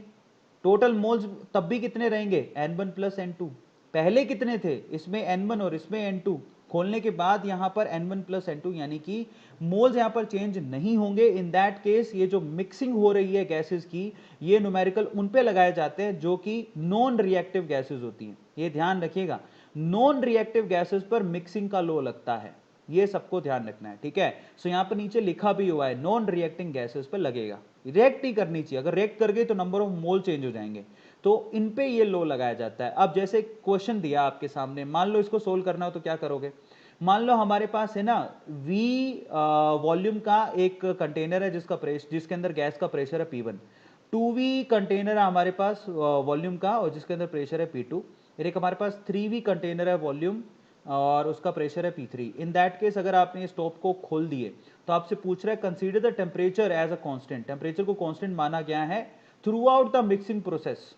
ठीक है, when mould is open final pressure बताना कितना होगा। तो बहुत ही आसान है, पहले आप एक काम करो, मतलब पहले जो मोल थे और बाद में जो मोल है वो सेम ही होंगे, तो पहले मोल निकाल लो। पहले मोल का मतलब फर्स्ट कंटेनर के मोल कैसे निकलेंगे, that is P1 into V divided by RT, क्योंकि P1 इसका प्रेशर है, V यहां पर वॉल्यूम है। दूसरे के अंदर दूसरा जो कंटेनर उसके मोल मान लेते हैं N2, उसके मोल कैसे निकालोगे, ट्वाइस ऑफ V उसका वॉल्यूम है और प्रेशर उसका P2 है अपॉन RT, ऐसे निकलेगा क्योंकि टेम्परेचर कांस्टेंट है। तीसरे वाला जो कंटेनर उसके मोल्स N3 मान लेते हैं, तो हम यहां पर क्या बोलेंगे, thrice of V into P3 इसका प्रेशर अपॉन RT। तो यहां पर जो टोटल मोल्स हैं वो किसके बराबर हो गए, N1 plus N2 plus N3, मोल तो चेंज नहीं होंगे। सो N1 N2 N3 की वैल्यू रख दो। सो यहां पर क्या बनेगा, P1 twice of P2 thrice of P3 which is equal, साथ में क्या आएगा, VRT कॉमन आ गया, ये हमारे पास टोटल मोल्स बन गए। अब हमें यहां पर टोटल मोल्स नहीं चाहिए, हमें तो प्रेशर चाहिए, फाइनल प्रेशर। तो final pressure into final volume, यहां पर पीवी टू एनआरटी तो वो स्टॉप कोक को खोलने के बाद भी लगा सकते हो क्योंकि आइडल गैस है। So final pressure final volume which is equal to final mole into R into T. तो फाइनल प्रेशर तो आपको निकालना है, उसकी वैल्यू पीएफ हो गई। फाइनल वॉल्यूम कितना है, स्टॉप कोक को अगर खोल दोगे तो सारे वॉल्यूम ऐड हो जाएंगे, तो ये V ये रहा, 2V ये रहा, 3V ये रहा, तो टोटल कितना हो गया, 6V। सिंपल सी बात है। तो फाइनल प्रेशर पीएफ है जिसकी वैल्यू निकालनी है, फाइनल वॉल्यूम 6V है, फाइनल नंबर ऑफ मोल्स अभी आपने निकाले हैं, ये सारे नंबर ऑफ मोल्स जो टोटल मोल्स है वो यही हैं, ये वैल्यू मैंने उठा के रख दी, सबको समझ में आता है, इनटू RT लगा दिया, तो RT से RT कैंसिल हो गया। सो इन दैट केस V से V भी कैंसिल हो गया, यहां पर आंसर आ गया P1 plus twice of P2 plus twice of PT by 6। आप इसको सीधे भी कर सकते थे, लेकिन एक थोड़ा सा लॉजिक समझो कि यहां पर सेंस क्या है। यहां पर सिर्फ इतनी सी कहानी है कि ओवरऑल मिक्सिंग वाली प्रॉब्लम्स के अंदर एक तो पाइप की वॉल्यूम का आपको टेंशन लेना नहीं, दूसरा यहां पर जो पहले नंबर ऑफ मोल्स है और जो बाद में नंबर ऑफ मोल्स है वो सेम ही रहेंगे, क्योंकि गैसेज ऐसी मिक्स की हैं जो कि एक दूसरे के साथ रिएक्ट नहीं करती। ऐसे करके आप आंसर निकाल सकते हो। अब हम डोल्टन का लॉ पढ़ते हैं, Dalton law for partial pressure, और this is really very interesting. ये कहता है जब टू और मोर नॉन रिएक्टिव गैसेस, पहली बात तो डोल्टन का लॉ लगाया जाता है नॉन रिएक्टिव गैसेस के ऊपर। आप ये सवाल तो काफी बार पूछा गया है कि डोल्टन लॉ किस पे लगता है, नॉन रिएक्टिव गैसेस पर। Are mixed in the container they tend to behave individually. Now this is really very interesting, जो आप लोगों को ध्यान रखना है, जब दो गैसेस को मिक्स किया जाता है, वो भी कौन सी, नॉन रिएक्टिव गैसेस को, तो वो अलग अलग से बिहेव करती है। मिक्स कर भी दिया तो उनका जो पार्शियल प्रेशर होगा वो क्या होगा, एक का मान लिया अपन ने P1 और दूसरे का मान लिया P2, तो जो टोटल प्रेशर निकल के आएगा कंटेनर में वो इन दोनों के समेशन के बराबर होगा P1 प्लस P2 के। ये बहुत इंटरेस्टिंग है।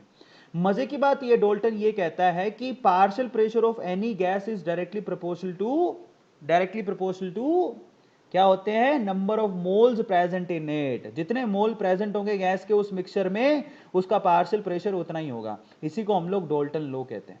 So this is really very interesting जो आप लोगों को ध्यान रखना है। या फिर मोल फ्रैक्शन के भी डायरेक्टली प्रोपोर्शनल बोल सकते हो, that the partial pressure of any gas is directly proportional to the mole fraction present in that particular mixture. Now this is really very interesting. अब कोई पूछे पार्शियल प्रेशर क्या होता है, पार्शियल प्रेशर और individual pressure is the pressure exerted by that gas present in a mixture of non reactive gases. Non reactive gases में कोई एक ऐसी गैस है वो जितना प्रेशर अप्लाई कर रही है इंडिविजुअली उसी को उसका पार्शियल प्रेशर कहते हैं। ये बहुत इंटरेस्टिंग है जो आप लोगों को ध्यान रखना है। अब यहां पर क्या है जरा सीन मान लेते हैं कि हमारे पास है ना दो गैसेस एक कंटेनर के अंदर ए एंड बी। हम उसका वॉल्यूम मान लेते हैं वी, टेम्परेचर मान लेते हैं टी। अब यहां पर अगर गैस ए पर मैं आइडियल गैस इक्वेशन लगाऊं तो क्या लिखूंगा, P into V n A into R into T. A gas के नंबर ऑफ मोल्स मान लिए मैंने एन ए, बी गैस के नंबर ऑफ मोल्स मान लिए मैंने n B. So in that case पहली वाली गैस पर मैं आइडियल गैस इक्वेशन लगा सकता हूं। पहली गैस के लिए जो वॉल्यूम अवेलेबल है वो वी ही रहेगा, पहली गैस का टेम्परेचर भी टी ही रहेगा। दूसरी गैस के लिए भी आइडियल गैस इक्वेशन लगाओ, P B into V n B into R into T. सबको समझ में आता है। अगर मैं पूरे के पूरे कंटेनर पर आइडियल गैस इक्वेशन लगाऊं तो क्या लिखूंगा, total pressure into total volume which is equal to क्या लिखेंगे, total number of moles into R into T. अब यहां पर जरा चेक करना, now this is really very interesting, now this is simple also. In that case अगर आप ध्यान दो तो टोटल प्रेशर किसके बराबर आ जाएगा, ठीक है, वॉल्यूम को नीचे लेके चले जाओ तो n A into R into T divided by V, ठीक है, वी को नीचे लेकर गया n B into R into T divided by V. So इसका मतलब जो टोटल प्रेशर है वो टोटल प्रेशर इस पर्टिकुलर कंटेनर के अंदर वो प्रेशर इंडिविजुअल प्रेशर के समेशन के बराबर आ जाएगा। क्यों, क्योंकि n A into R into T by V को क्या बोलते हैं, हम लोग क्या बोलते हैं, P A. And n B into R into T by V को क्या बोलते हैं, पी बी। जरा चेक करो इक्वेशन नंबर 1 एंड 2 से। तो इसका मतलब सिंपल सी बात अगर बोलूं तो डोल्टन ये कहता है कि total pressure of the mixture is equal to the partial pressure exerted by the gases, that's it, और कुछ नहीं है। अब मजे की बात यह है कि अगर मैं यहां पर ये जो इक्वेशन आपने निकाली है, एक तो आपने यहां पर अगर चेक करोगे तो एक इक्वेशन तो ये रही, equation number 1, equation number 2 and equation number 3।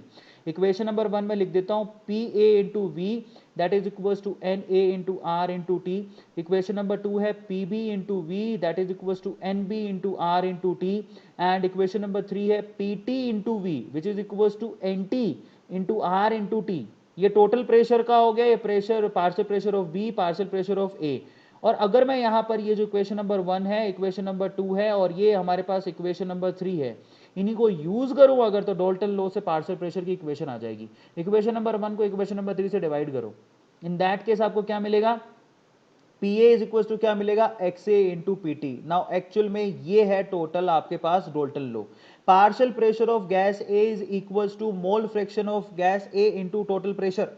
इसी को डोल्टन लो बोलते हैं और ये बहुत काम देगा आपको। Partial pressure of any gas is equals to mole fraction of that gas into total pressure. आप खुद से डिवाइड करके देख लो 1 और 3 को। इसी तरह से आप 2 और 3 को भी डिवाइड करोगे तो आपको partial pressure of gas B भी मिल जाएगा, that is equals to mole fraction of gas B into total pressure.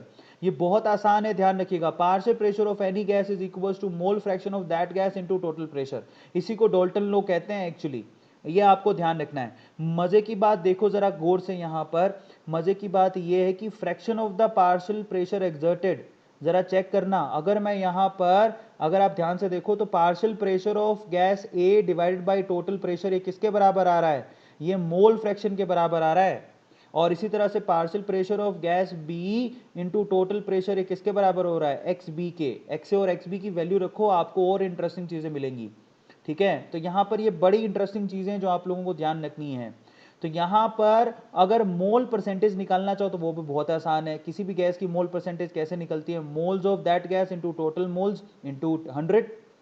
अब यहां पर moles of that gas into total moles, इसको क्या बोलते हैं, इसको मोल फ्रैक्शन बोलते हैं। तो मोल फ्रैक्शन इंटू 100, और मोल फ्रैक्शन किसके बराबर निकल के आया है, अभी तो आपने देखा, mole fraction is equal to partial pressure upon total pressure, इसी को मोल फ्रैक्शन बोलते हैं। इंटू 100 कर दो तो partial pressure of that gas into total pressure of that gas into 100 करोगे तो यहां पर आपको मोल परसेंटेज मिल जाएगा मिक्सचर में गैस का।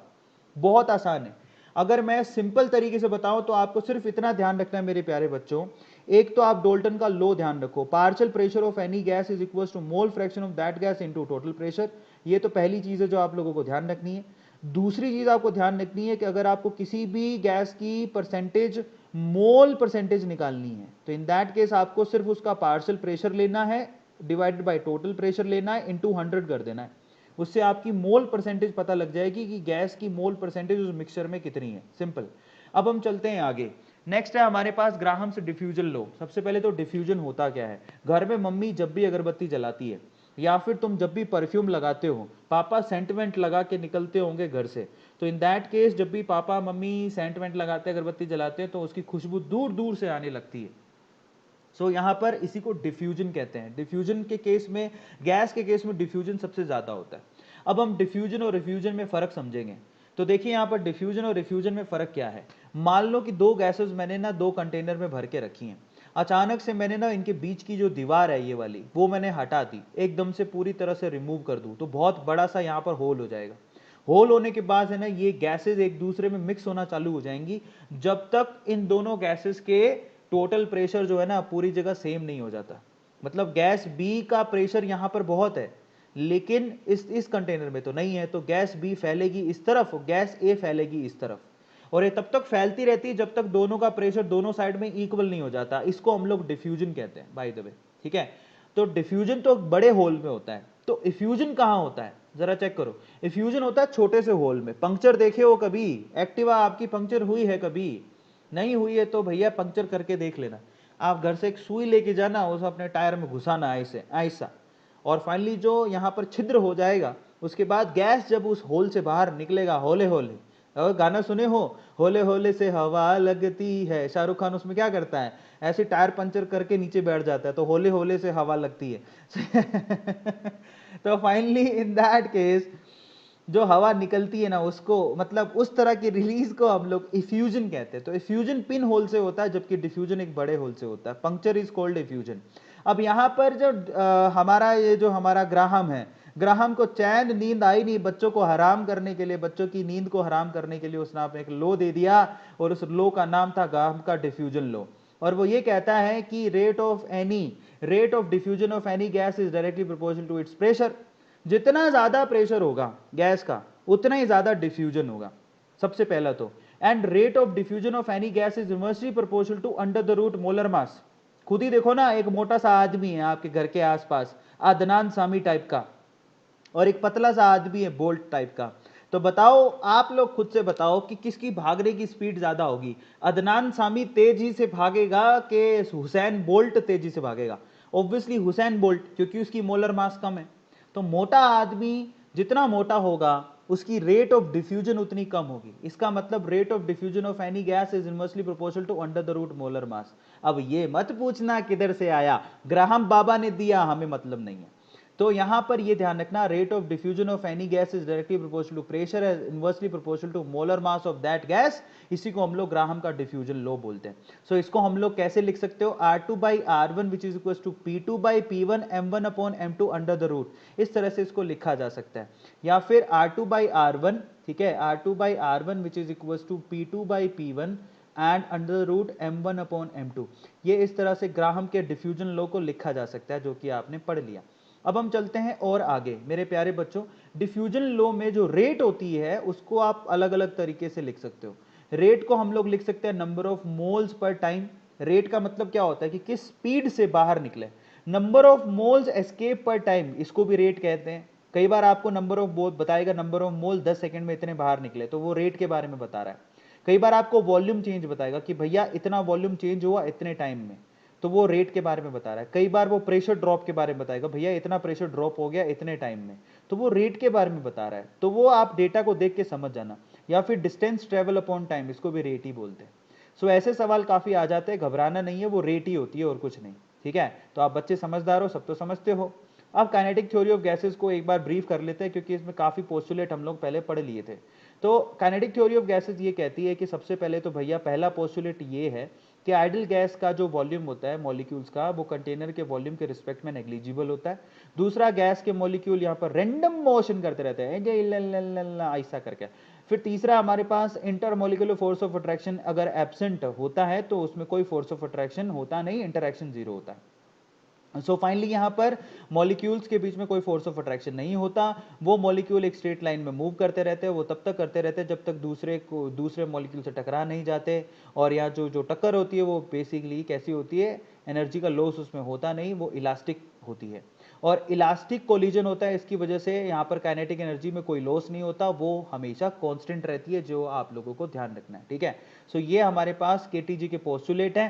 केटीजी के इक्वेशन भी आती है जो आपको ध्यान रखना है। एक तो आप पढ़ के आए हो पीवी इक्वल्स टू एनआरटी, ये आप पढ़े थे आइडल गैस इक्वेशन।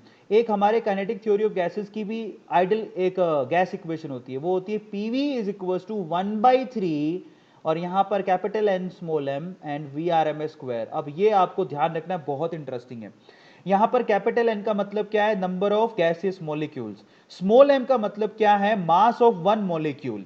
और वी आर एम एस का मतलब है वेलोसिटी, आरएमएस वेलोसिटी। अब ये सारी चीजें आप पढ़ोगे, इसको बोलते हैं पीवी के बराबर, इसको बोलते हैं काइनेटिक थ्योरी ऑफ गैसेस का आइडल गैस इक्वेशन, जो बहुत इंपॉर्टेंट है। एक तो होता है पीवी इक्वल्स टू एनआरटी और एक होता है पीवी इक्वल्स टू 1/3। सब लोग बोलो, सारे बोलो, जय माता दी, कमेंट सेक्शन में लिखो सब लोग।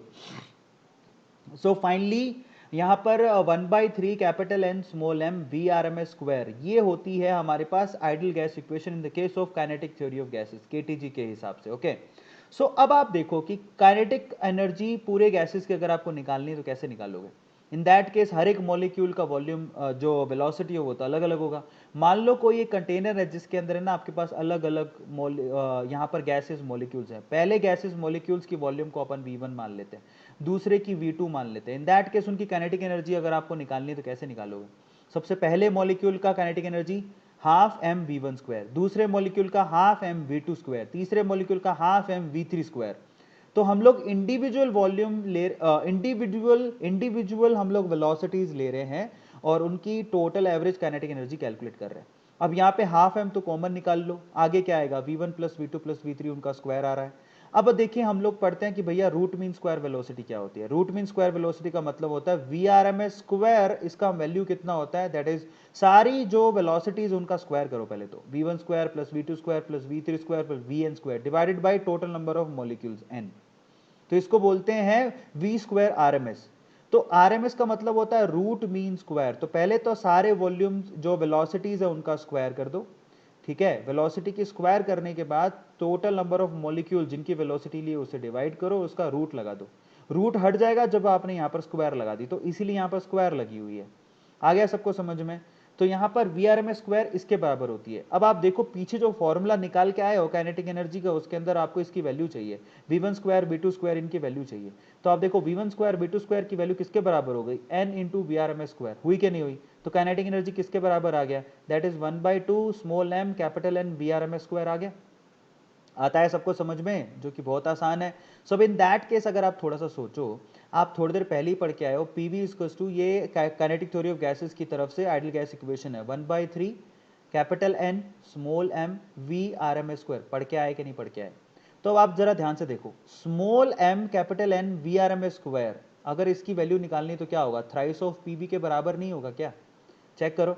तो इसका मतलब मैं इसकी जगह आप ये पूरी की पूरी जो वैल्यू है इसकी जगह थ्राइस ऑफ पीवी लिख सकता हूं।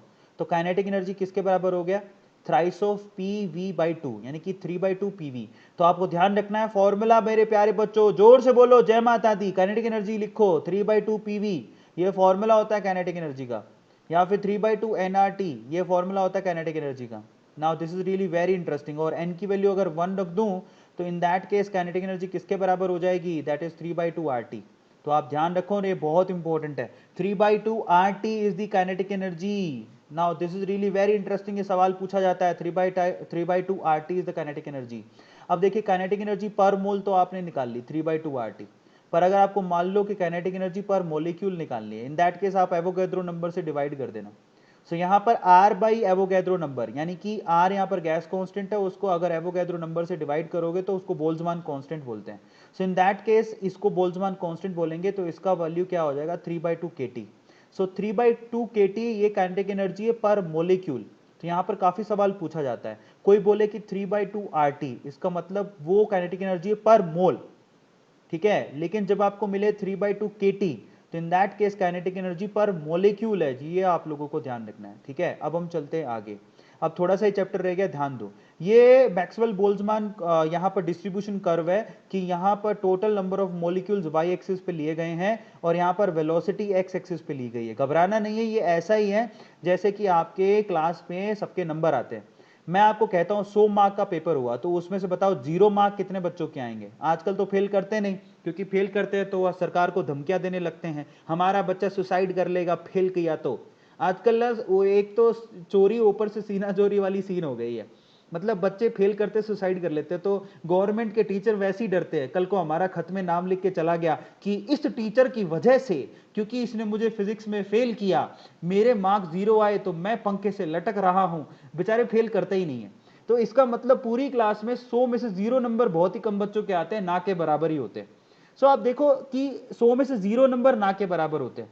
बताओ 100 में से 10 नंबर वो भी कम बच्चों के आते हैं, लेकिन 100 में से 50 से लेके 60 नंबर काफी बच्चों के आते हैं। कभी गौर करना, तो 50 से लेके 60 जो मार्क आए हैं उसको हम बोलते हैं मोस्ट प्रोबेबल मार्क। इसको क्या बोलते हैं? आपको पता है आपकी क्लास में ज्यादातर बच्चों के नंबर आते हैं 50 से 60 के बीच में, तो 50 से 60 वाले जो नंबर है वो मोस्ट प्रोबेबल मार्क है जो काफी बच्चों के आते हैं। मान लो आपकी क्लास में 100 बच्चे हैं, तो मैं गारंटी कह सकता हूं 100 में कम से कम 60 बच्चों के मार्क्स जो है ना 50 से 60 नंबर या 50 से 70 नंबर के बीच में आएंगे। तो ये जो मार्क है बेसिकली इसको बोलते हैं मोस्ट प्रोबेबल मार्क। इसी तरह से आप दिमाग लगाओ कि पूरे कंटेनर के अंदर क्या कोई गैस का ऐसा मॉलिक्यूल होगा जिसकी वेलोसिटी 0 होगी? ना। नंबर ऑफ मॉलिक्यूल जिसकी वेलोसिटी 0 होगी वो 0 ही है। लेकिन धीरे धीरे जैसे जैसे कुछ ऐसे मॉलिक्यूल होंगे जो 10 मीटर पर सेकंड की तरफ से भाग रहे होंगे, कुछ 20 मीटर पर सेकंड की तरफ से भाग रहे होंगे, लेकिन बहुत सारे ऐसे मॉलिक्यूल्स होंगे जो कि एक पर्टिकुलर 50 यानी कि 100 मीटर पर सेकंड के हिसाब से भाग रहे होंगे।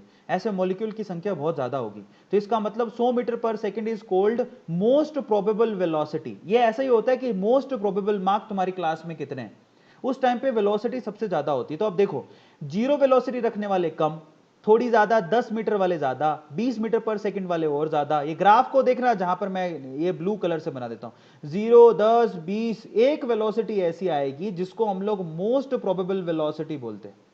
इस वेलोसिटी को रखने वाले मॉलिक्यूल बहुत ज्यादा होते हैं, इसीलिए इसको मोस्ट प्रोबेबल वेलोसिटी बोला जाता है। आप मुझे एक बात बताओ, 100 में से 100 नंबर कितने लोगों के आते हैं? वो भी बहुत ही कम लोगों के आते हैं।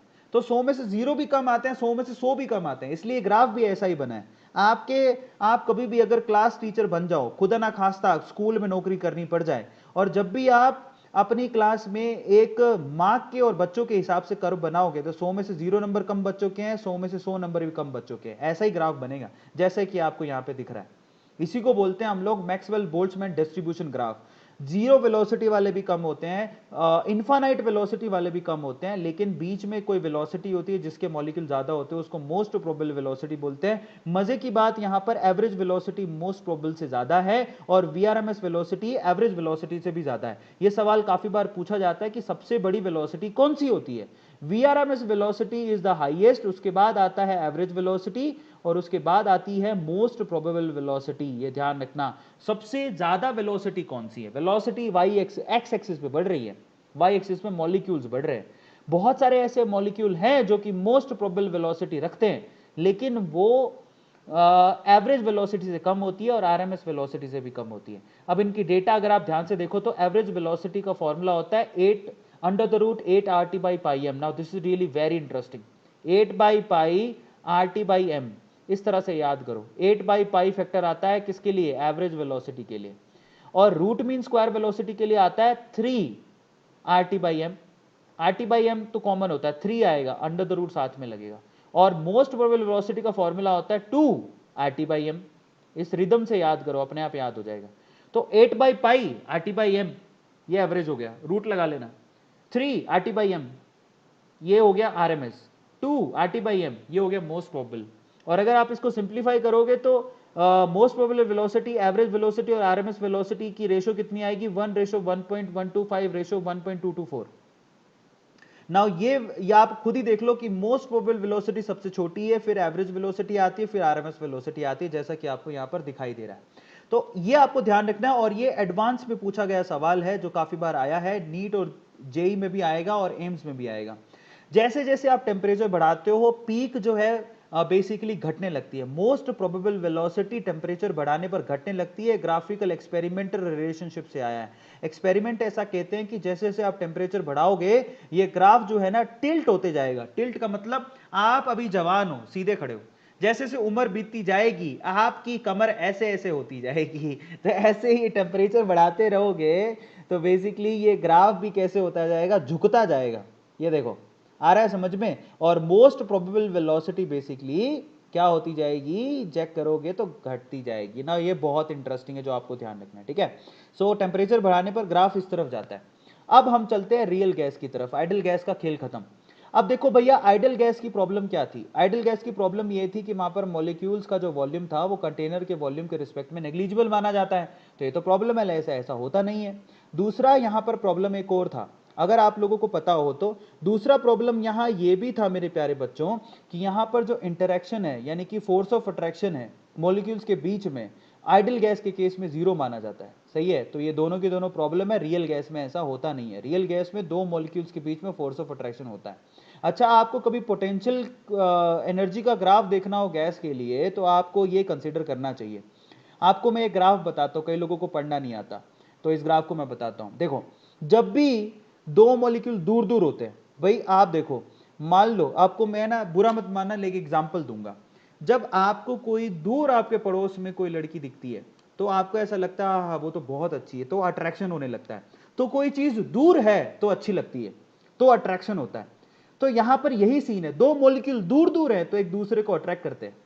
समझ में आ गया? दूर दूर हैं तो इसका मतलब दूर है तो कोई प्रेशर तो है नहीं उनमें, तो एक दूसरे को अट्रैक्ट करते हैं। लेकिन इसी वजह से वो पास आते हैं। देखो जरा, चेक करो, दो मॉलिक्यूल दूर दूर है, लो प्रेशर पर है, एक दूसरे को अट्रैक्ट करते हैं। तो आप ध्यान रखना, हमेशा जब भी दो मॉलिक्यूल दूर होंगे इसका मतलब प्रेशर लो है, तभी तो वो दूर दूर है। और जब भी प्रेशर लो होता है तो फोर्स ऑफ अट्रैक्शन लगता है। ये ध्यान रखना। आता है सबको समझ में ना? ये कॉन्सेप्ट है ना, आप मेरे को बचपन में मेरे टीचर ने समझाया था, मेरे को कभी समझ में नहीं आता था। फिर उसने ऐसे फंदू ऐसे ऐसा टाइप का एक एग्जांपल दिया तो मुझे ज्यादा समझ में आया। तो आप ध्यान से समझना, जब हमें कोई पड़ोसी दूर की लड़की बड़ी अच्छी लगती है तो हमारे में फोर्स ऑफ अट्रैक्शन बढ़ने लगता है। मतलब प्रेशर जब कम होता है तो फोर्स ऑफ अट्रैक्शन होता है मॉलिक्यूल के बीच में, और वो पास आने लगते हैं। पास आने लगते हैं तो धीरे धीरे उनकी जो एनर्जी है ना घटने लगती है। जरा चेक करो, पोटेंशियल एनर्जी धीरे धीरे घटने लगती है, जरा चेक करो। लेकिन और बिल्कुल पोटेंशियल एनर्जी घट के हो गई इस पर्टिकुलर केस पे मिनिमम। देखो, पोटेंशियल एनर्जी नेगेटिव हो जाती है जब दो चीजें पास आती हैं, तो एनर्जी घटने लगती है। तो फाइनली पोटेंशियल एनर्जी, देखो कितने इंटरेस्ट से पढ़ा रहा हूं, सब लोग इंटरेस्ट से पढ़ भी रहे हैं। सो फाइनली यहां पर धीरे धीरे एनर्जी घटने लगती है, और यहां पर एक पर्टिकुलर पॉइंट पर पोटेंशियल एनर्जी मिनिमम हो जाती है। ये मिनिमम का मतलब वो बहुत ही करीब आ चुके हैं, बहुत ही करीब आ चुके हैं। इनका मतलब उनमें दूरियां घट गई हैं, पोटेंशियल एनर्जी मिनिमम है। अब जैसे ही वो एक दूसरे को जान लेते हैं तो पता लगता है, अरे ये लड़का तो ब्रश नहीं करता, अरे ये लड़के को तो सेंस नहीं है, नाक में उंगली डालता रहता है। तो जब दो लोग पास आ जाते हैं और एक दूसरे की आदतें पता लगती है तो उनमें रिपल्शन चालू हो जाता है।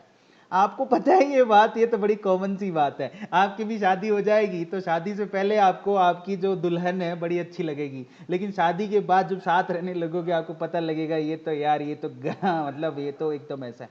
सो इन दैट केस मैं ये कहना चाह रहा हूं आपसे कि एक हद तक तो ठीक है, लेकिन एक हद के बाद जब दो मॉलिक्यूल को आप पास लाने की कोशिश करोगे तो इन दैट केस उनमें रिपल्शन चालू हो जाता है।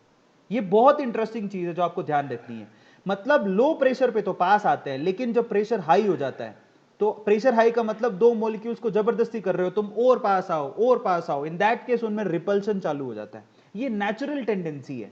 सो उस केस में रिपल्शन की वजह से पोटेंशियल एनर्जी बढ़ने लगती है। जरा चेक करो, एक मिनिमम अमाउंट के बाद पोटेंशियल एनर्जी बढ़ने लगी। क्यों बढ़ने लगी? क्योंकि आप जबरदस्ती उनको पास ला रहे हो, जबकि वो एक दूसरे को पसंद नहीं करते, रिपल्शन हो रहा है। तो इसको मेरे टीचर ने मुझे ऐसे समझाया था इस ग्राफ को, और आई थिंक आप लोगों को समझ में भी आ गया होगा। तो इस तरह से इनमें एक चीजें काम करती है। अब हम चलते हैं कंप्रेसिबिलिटी फैक्टर और कंप्रेसिबिलिटी की तरफ। तो a real gas can be studied by compressibility. आप कंप्रेसिबिलिटी से आप किसी भी रियल गैस को आप स्टडी कर सकते हो। कंप्रेसिबिलिटी फैक्टर होता है एक जेड, उसका एक्चुअल में जो फॉर्मूला होता है वो होता है रियल गैस का volume divided by ideal gas का volume. Now this is really very interesting. Real gas upon ideal gas का जो वॉल्यूम का रेशो होता है उसको हम लोग कंप्रेसिबिलिटी फैक्टर बोलते हैं, जो कि नीचे लिखा भी हुआ, आप पॉइंट टू पॉइंट पढ़ लो। Compressibility is the ability of the gas to get compressed on the application of external pressure. अगर किसी गैस पर आपने प्रेशर लगा दिया तो वो कंप्रेस किस एक्सटेंट पर होती है, वही उसी को हम लोग कंप्रेसिबिलिटी फैक्टर बोलते हैं। Its compressibility can be compare to that of the ideal gas. अगर किसी भी गैस की कंप्रेसिबिलिटी का कंपैरिजन करना है तो वो उसकी आइडल गैस की सिचुएशन से कंपेयर कर सकते हो। विच हैज अ कांस्टेंट, उसको हम लोग कंप्रेसिबिलिटी कांस्टेंट कहते हैं, और कंप्रेसिबिलिटी फैक्टर भी कहते हैं, जिसकी वैल्यू होती है V real upon V ideal. ये फॉर्मूला ध्यान रखना, V real upon V ideal, इसको हम लोग कंप्रेसिबिलिटी फैक्टर कहते हैं। Now this is really very interesting. Okay, so ये फॉर्मूला होता है पहला जेड निकालने का। अब आप देखिए, जब भी आपके पास बहुत ही लो प्रेशर होगा, बहुत ही लो प्रेशर, लो प्रेशर के केस में, लो प्रेशर का मतलब मॉलिक्यूल बहुत दूर दूर है, लो प्रेशर है मतलब मॉलिक्यूल बहुत दूर दूर है, तो कोई इंटरेक्शन ही नहीं है उनमें। In that case volume of real gas shall be equal to volume, ध्यान देना ये बहुत इंटरेस्टिंग चीज, बहुत इंटरेस्टिंग केस है।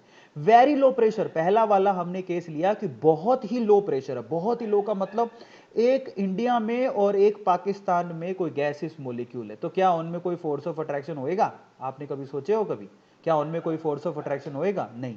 In that case real gas का वॉल्यूम आइडल गैस के वॉल्यूम के बराबर होगा, बहुत ही कम। एक इंडिया में और एक पाकिस्तान में, उनमें कौन सा फोर्स ऑफ अट्रैक्शन हो जाएगा यार?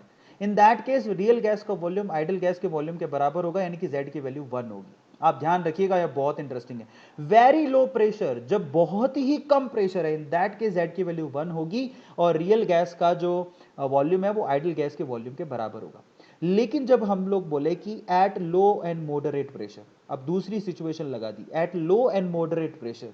अगर लो एंड मॉडरेट प्रेशर है तो अभी हम पढ़ के आए हैं, अगर प्रेशर लो या मॉडरेट होता है तो अट्रैक्शन फोर्स लगता है, अट्रैक्शन फोर्स डोमिनेट होता है। तो इन दैट केस आपको पता है on application of external pressure, यहां पर अट्रैक्शन फोर्स लगेगा। सो gas molecules will come closer, क्योंकि लो प्रेशर है, प्रेशर लो होता है। तो अभी हम देख के आए थे ग्राफिकली, जब भी दो मॉलिक्यूल्स में प्रेशर लो होता है तो अट्रैक्शन फोर्स लगता है, अट्रैक्शन फोर्स लगता है, तो इसका मतलब क्या हो गया, वहां पर वो पास आने लगेंगे, और पास आने लगेंगे तो वॉल्यूम घटने लगेगा। इन दैट केस रियल गैस का वॉल्यूम आइडल गैस से कम होता है। तो लो प्रेशर पर रियल गैस का वॉल्यूम हमेशा आइडल गैस से कम होता है, यानी कि Z की वैल्यू लेस देन 1 होती है। यह आप लोगों को ध्यान रखना है, ये बहुत इंटरेस्टिंग है। मैं दोबारा बोलता हूं, लो प्रेशर पर अट्रैक्शन फोर्स लगता है, अगर अट्रैक्शन फोर्स लग गया तो मॉलिक्यूल पास आएंगे, मॉलिक्यूल पास आएंगे, इसका मतलब वॉल्यूम घटने लगेगा। क्योंकि वॉल्यूम क्या होता है बेसिकली, अगर मॉलिक्यूल पास आ गए तो वॉल्यूम घटेगा ही ना, आप इसी को समझिए। तो in that case real gas का वॉल्यूम हमेशा आइडल गैस से कम आएगा, Z की वैल्यू लेस देन 1 होगी। बहुत इंटरेस्टिंग है। और अगर हम लोग यहां बात करें, जरा चेक करेगा, लो प्रेशर पे हमने बात कर ली, ठीक है, हाई प्रेशर पर भी आप बात कर सकते हो। इन the case of high pressure हम लोग आगे बात कर लेंगे। अब हम लोग चलो हाई प्रेशर की बात मैं यही बता देता हूं। अगर हाई प्रेशर हुआ, इन दैट केस रिपल्शन फोर्स ज्यादा होंगे, अगर रिपल्शन फोर्स ज्यादा होंगे तो एक दूसरे से दूर भागेंगे, एक दूसरे से दूर भागेंगे तो रियल गैस का जो वॉल्यूम आएगा बेसिकली वो आइडल गैस से ज्यादा आएगा, सिंपल सी बात है। हाई प्रेशर पर रियल गैस का वॉल्यूम आइडल गैस से ज्यादा होता है, Z का वैल्यू ग्रेटर देन 1 होता है। तो अगर मैं यहां पर आपको एक सिंपल सा ग्राफ बना दूं, मतलब ये है Z की वैल्यू 1 कब होगी, जब V real is equal to V ideal, ठीक है। Z की वैल्यू लेस देन 1 कब होगी, जब रियल गैस का वॉल्यूम जो है वो आइडल गैस से कम होगा, इसका मतलब फोर्स ऑफ अट्रैक्शन लगेगा। Z की वैल्यू ग्रेटर देन 1 कब होगी, जब रियल गैस का वॉल्यूम जो है आइडल गैस से क्या होगा, ज्यादा होगा, यानी कि फोर्स ऑफ रिपल्शन लगेगा। ये ध्यान रखना, ये सिंपल सी टेबल है जो आपको काफी ज्यादा मदद करेगी, इसको बना लो अपनी कॉपी के अंदर। और यहां पर मजे की बात यह है कि यहां पर Z वर्सेस P ग्राफ दिए गए एक्सपेरिमेंटली। मजे की बात यह है, आप इस ग्राफ को देखो, कंप्रेसिबिलिटी फैक्टर 1 का ये एक सिंपल लाइन बनाया ब्लैक कलर का, सब लोग गौर से देखो, एक बिल्कुल कंप्रेसिबिलिटी 1 यानी कि Z की वैल्यू 1 है, जो कि प्रेशर से इंडिपेंडेंट होती है, Z की वैल्यू 1 यहां पर बनाई गई है। अब मजे की बात ये एक्सपेरिमेंटली ऐसा पता लगा कि सिर्फ दो गैसेज ऐसी हैं जिसकी Z की वैल्यू हमेशा हर पर्टिकुलर प्रेशर पर जेड की वैल्यू जो होती है कंप्रेसिबिलिटी फैक्टर 1 से ज्यादा होता है। वो कौन कौन सी गैसेज हैं? Helium and hydrogen. ये दोनों अकेली ऐसी गैसेज है जिनकी Z की वैल्यू हमेशा ग्रेटर देन 1 होती है। ये एक्सपेरिमेंटली पता लगा है। किसी भी प्रेशर पर, एनी प्रेशर, अब आप खुद से ग्राफिकली चेक कर लो, प्रेशर की वैल्यू चाहे 0 हो, चाहे प्रेशर की वैल्यू इन्फानाइट हो, इनका ग्राफ हमेशा पॉजिटिवली डेविएटेड है, ऊपर की तरफ है। चेक करो किस किस का? हाइड्रोजन एंड हीलियम का।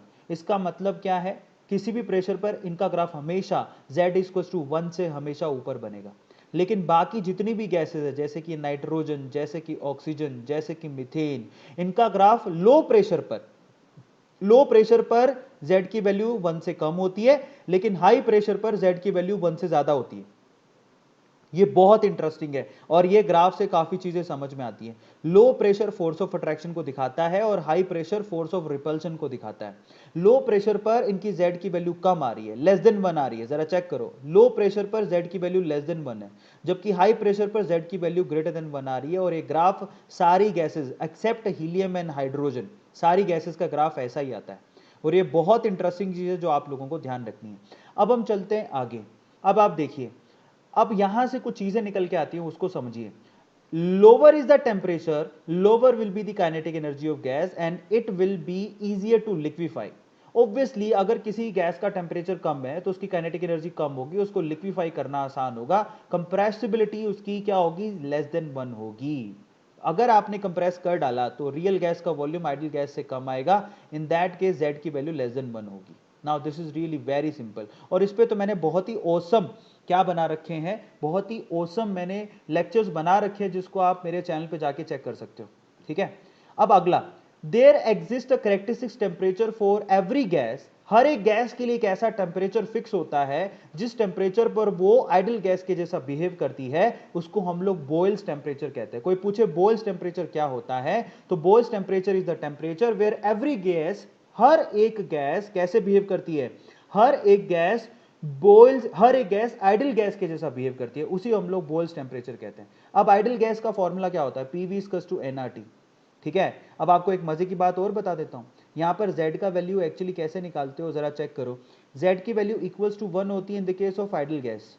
ठीक है, बट Z का वैल्यू जो रियल गैसेस होती है उनके लिए Z का वैल्यू ग्रेटर देन 1 या फिर लेस देन 1 होता है। तो आप Z की वैल्यू निकालोगे कैसे?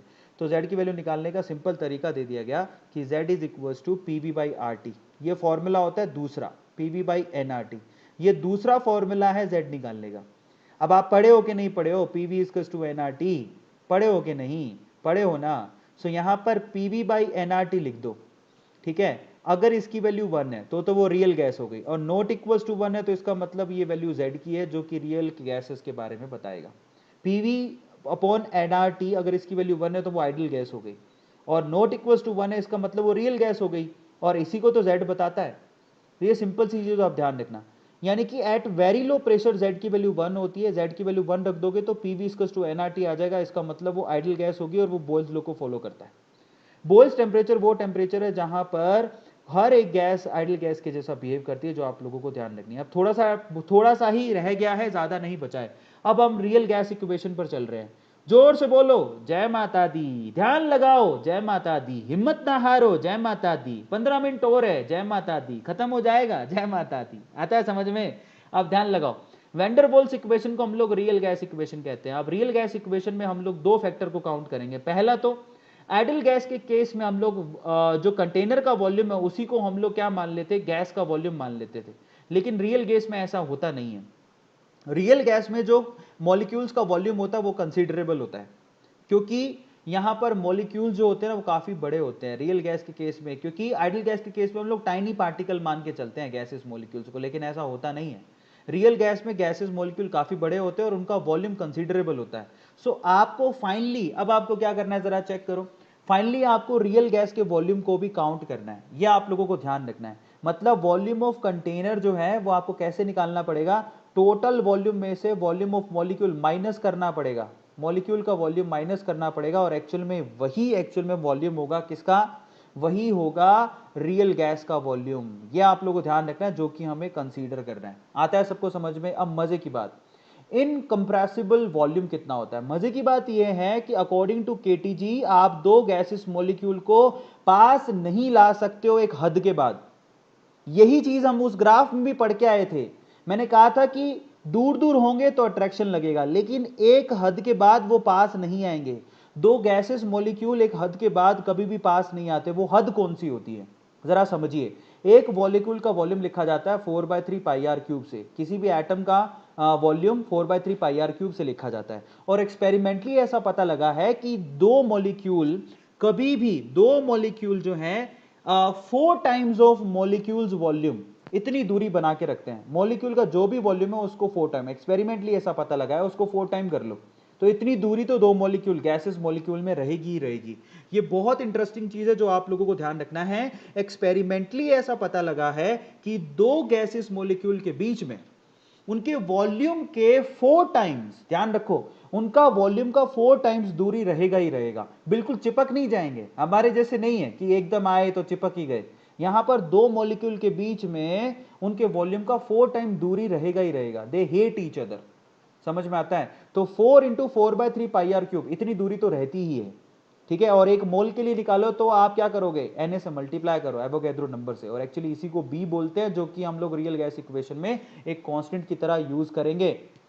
ये इसको वैन डर वाल्स कांस्टेंट भी कहते हैं। बहुत इंटरेस्टिंग और इंपॉर्टेंट है, जो आप लोग ध्यान रखोगे। अभी रियल गैस में B की वैल्यू यूज करेंगे और उसकी वैल्यू किसके बराबर होती है, 4 इंटू 4/3 पाई आर क्यूब, और साथ में क्या लेते हैं हम लोग, एवोगैड्रोज नंबर, इसी को B बोलते हैं।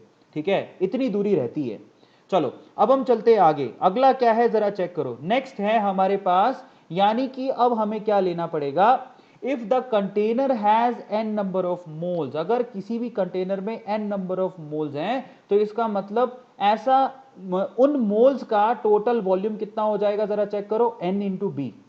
जरा चेक करो, n नंबर ऑफ मोल्स अगर किसी गैस के अंदर हैं, सो इन दैट केस, ध्यान से समझना इस चीज को, अगर किसी भी गैस में n नंबर ऑफ मोल्स हैं तो इन दैट केस आप टोटल वॉल्यूम कितना मानोगे जो कि कंप्रेस नहीं हो सकता, that is n into b. मेरे प्यारे बच्चों, इस चीज को समझिए, इस चीज को समझिए। इनकंप्रेसिबल वॉल्यूम मतलब, आपको मैं सीधी सी बात बताऊं, एक कंटेनर के अंदर n मोल्स रखे हुए हैं, तो वो गैस का वॉल्यूम कितना होगा, उस गैस का जिसके अंदर नंबर ऑफ मोल्स n है, तो उस गैस का वॉल्यूम कितना होगा, n इंटू बी।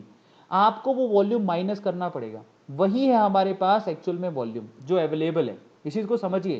पहले हम क्या करते थे, पूरे कंटेनर का वॉल्यूम मान लेते थे, लेकिन इस बार हमें नहीं मानना। हमारे पास किसी गैस के लिए अवेलेबल वॉल्यूम कितना है, volume of container minus volume of molecule, और मॉलिक्यूल का वॉल्यूम कितना माना है, n इंटू बी, वो माइनस करना पड़ेगा आपको। यही है हमारे पास रियल गैस इक्वेशन। इसको बोलते हैं वॉल्यूम करेक्शन फैक्टर, यानी कि वॉल्यूम जो आप लेते हो P इंटू वी, उसमें V की जगह आप क्या लिखोगे, V माइनस एन बी लिखोगे। Now this is really very interesting. दूसरा होता है हमारे पास, जरा चेक करो, दूसरा होता है हमारे पास प्रेशर करेक्शन फैक्टर। अब आप गौर से एक चीज को समझना, प्रेशर करेक्शन फैक्टर क्या है। Now this is really very interesting. Pressure correction factor का मतलब होता है, आपको पता होना चाहिए कि एक्चुअल में जो रियल आइडियल गैस थी, आइडियल गैस के केस में, आइडियल गैस के केस में दो मॉलिक्यूल्स के बीच में कोई फोर्स ऑफ अट्रैक्शन नहीं होता, लेकिन रियली ऐसा नहीं होता। रियली दो मॉलिक्यूल के बीच में फोर्स ऑफ अट्रैक्शन होता है, दो मॉलिक्यूल के बीच में एक दूसरे को फोर्स ऑफ अट्रैक्शन फील होता है। तो हमको वो प्रेशर जो कि फोर्स ऑफ अट्रैक्शन, दो मॉलिक्यूल के बीच में फोर्स ऑफ अट्रैक्शन से पैदा हो रहा है, उसको हमको काउंट करना पड़ेगा। तो वो होता है हमारे पास रियल प्रेशर। और मजे की बात देखो कि यहां पर जो रियल प्रेशर आपके पास काउंट होता है, जो कि फोर्स ऑफ अट्रैक्शन की वजह से होता है, वो किसके प्रोपोर्शनल है, the pressure that is exerted due to the force of attraction between the two molecules, वो डायरेक्टली प्रोपोर्शनल होगा n अपॉन b की स्क्वायर के। Now this is really very interesting. n by V की square के directly proportional एक pressure exerted होगा, जिसको हम लोगों को ध्यान रखना है। तो ये हमारा प्रेशर करेक्शन फैक्टर होता है। अब इन दोनों को कंसीडर कर लो, हमारे पास नया गैस इक्वेशन आ जाएगा। सो फाइनली जो प्रेशर हमारे पास एक्सर्ट हो रहा है, एक्सर्ट इनवर्ड, इनवर्ड का मतलब दो मॉलिक्यूल्स के बीच में जो फोर्स ऑफ अट्रैक्शन की वजह से प्रेशर एक्सर्ट हो रहा है, वो किसके बराबर होगा, that is directly proportional to n by V whole square, या फिर pressure is equals to a n square by V square. Now this is really very interesting. इसका मतलब हमें जो प्रेशर है उसमें रियल गैस का प्रेशर प्लस आपको ये फैक्टर काउंट करना पड़ेगा।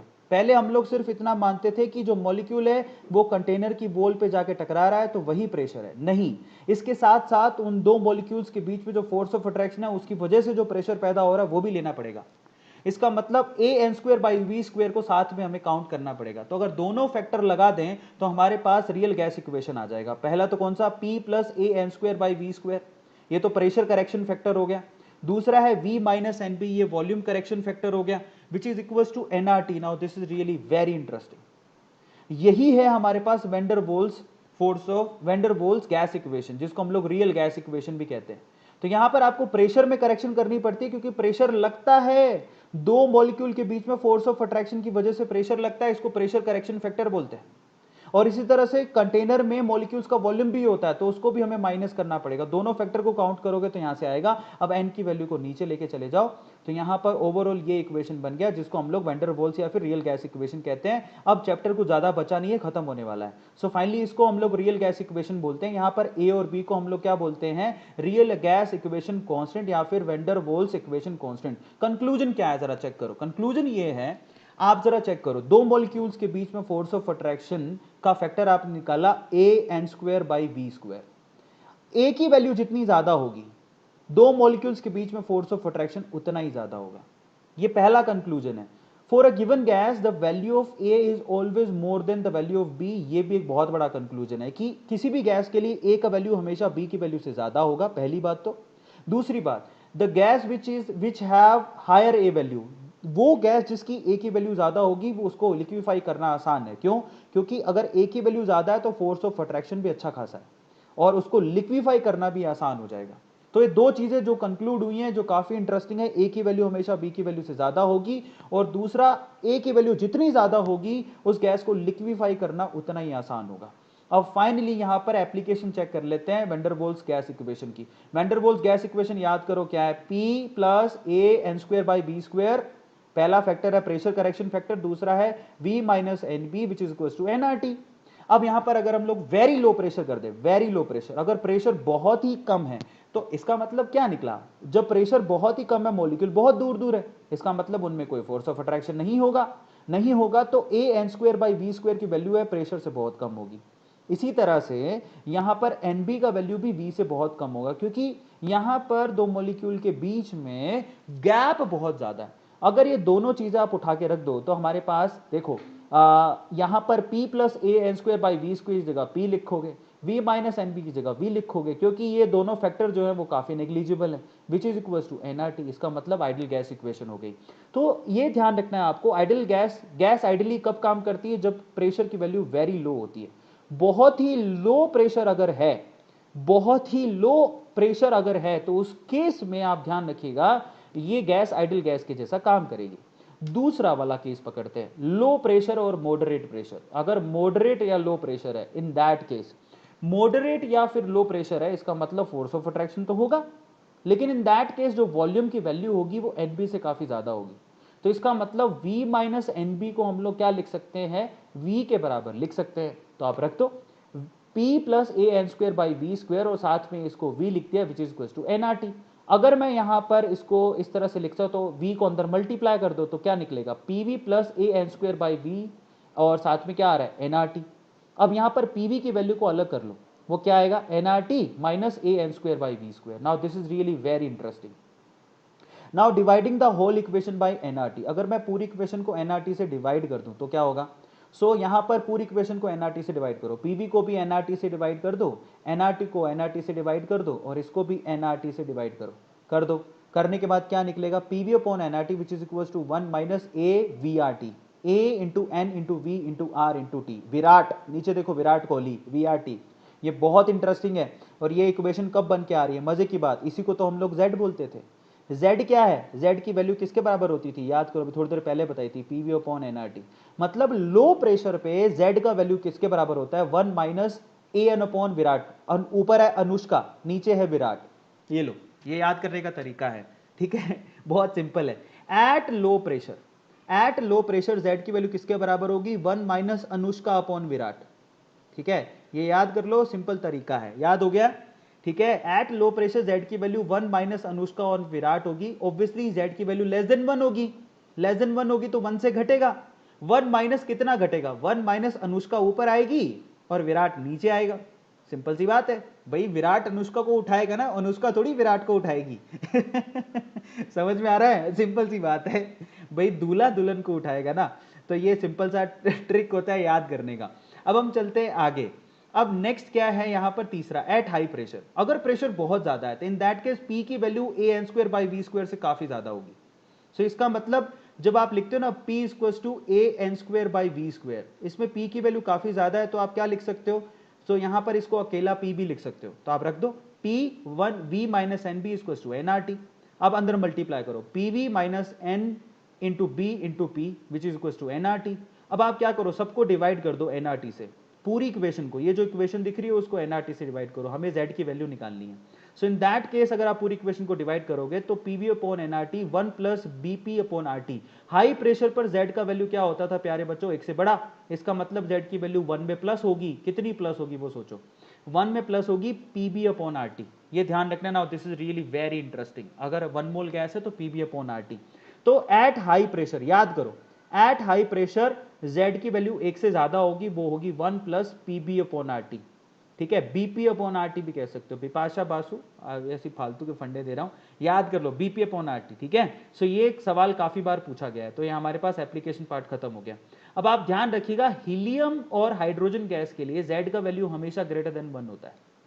ठीक है, Z की वैल्यू हमेशा ग्रेटर देन 1 होती है, ये आपको ध्यान रखना है। अब Z की वैल्यू यहां पर 1 अपॉन 1 प्लस आएगा, 1 plus P B upon R T दे रखा है। अब यहां पर जरा चेक करो, if we represent x equal to P and y equal to z, इस इक्वेशन को y इक्वल टू mx से ड्रॉ कर सकते हो।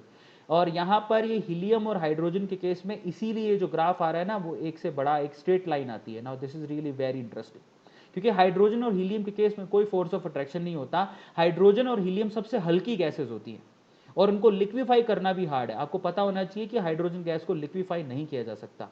ठीक है, बाकी जितनी भी गैसेज हैं उनको लिक्विफाई किया जा सकता है, जैसे कि CO2 गैस लिक्विफाई किया जा सकता है। और लिक्विफिकेशन के ग्राफ हैं, और ये ग्राफ बड़े इंटरेस्टिंगली बनाए गए हैं, आप इनको चेक करो, लिक्विफिकेशन के ग्राफ हैं। अगर आप किसी गैस को लिक्विफाई करना चाहते हो तो पहले तो आप उसको कंप्रेस करोगे, कंप्रेस करोगे तो प्रेशर बढ़ाओगे तो वॉल्यूम घटेगा।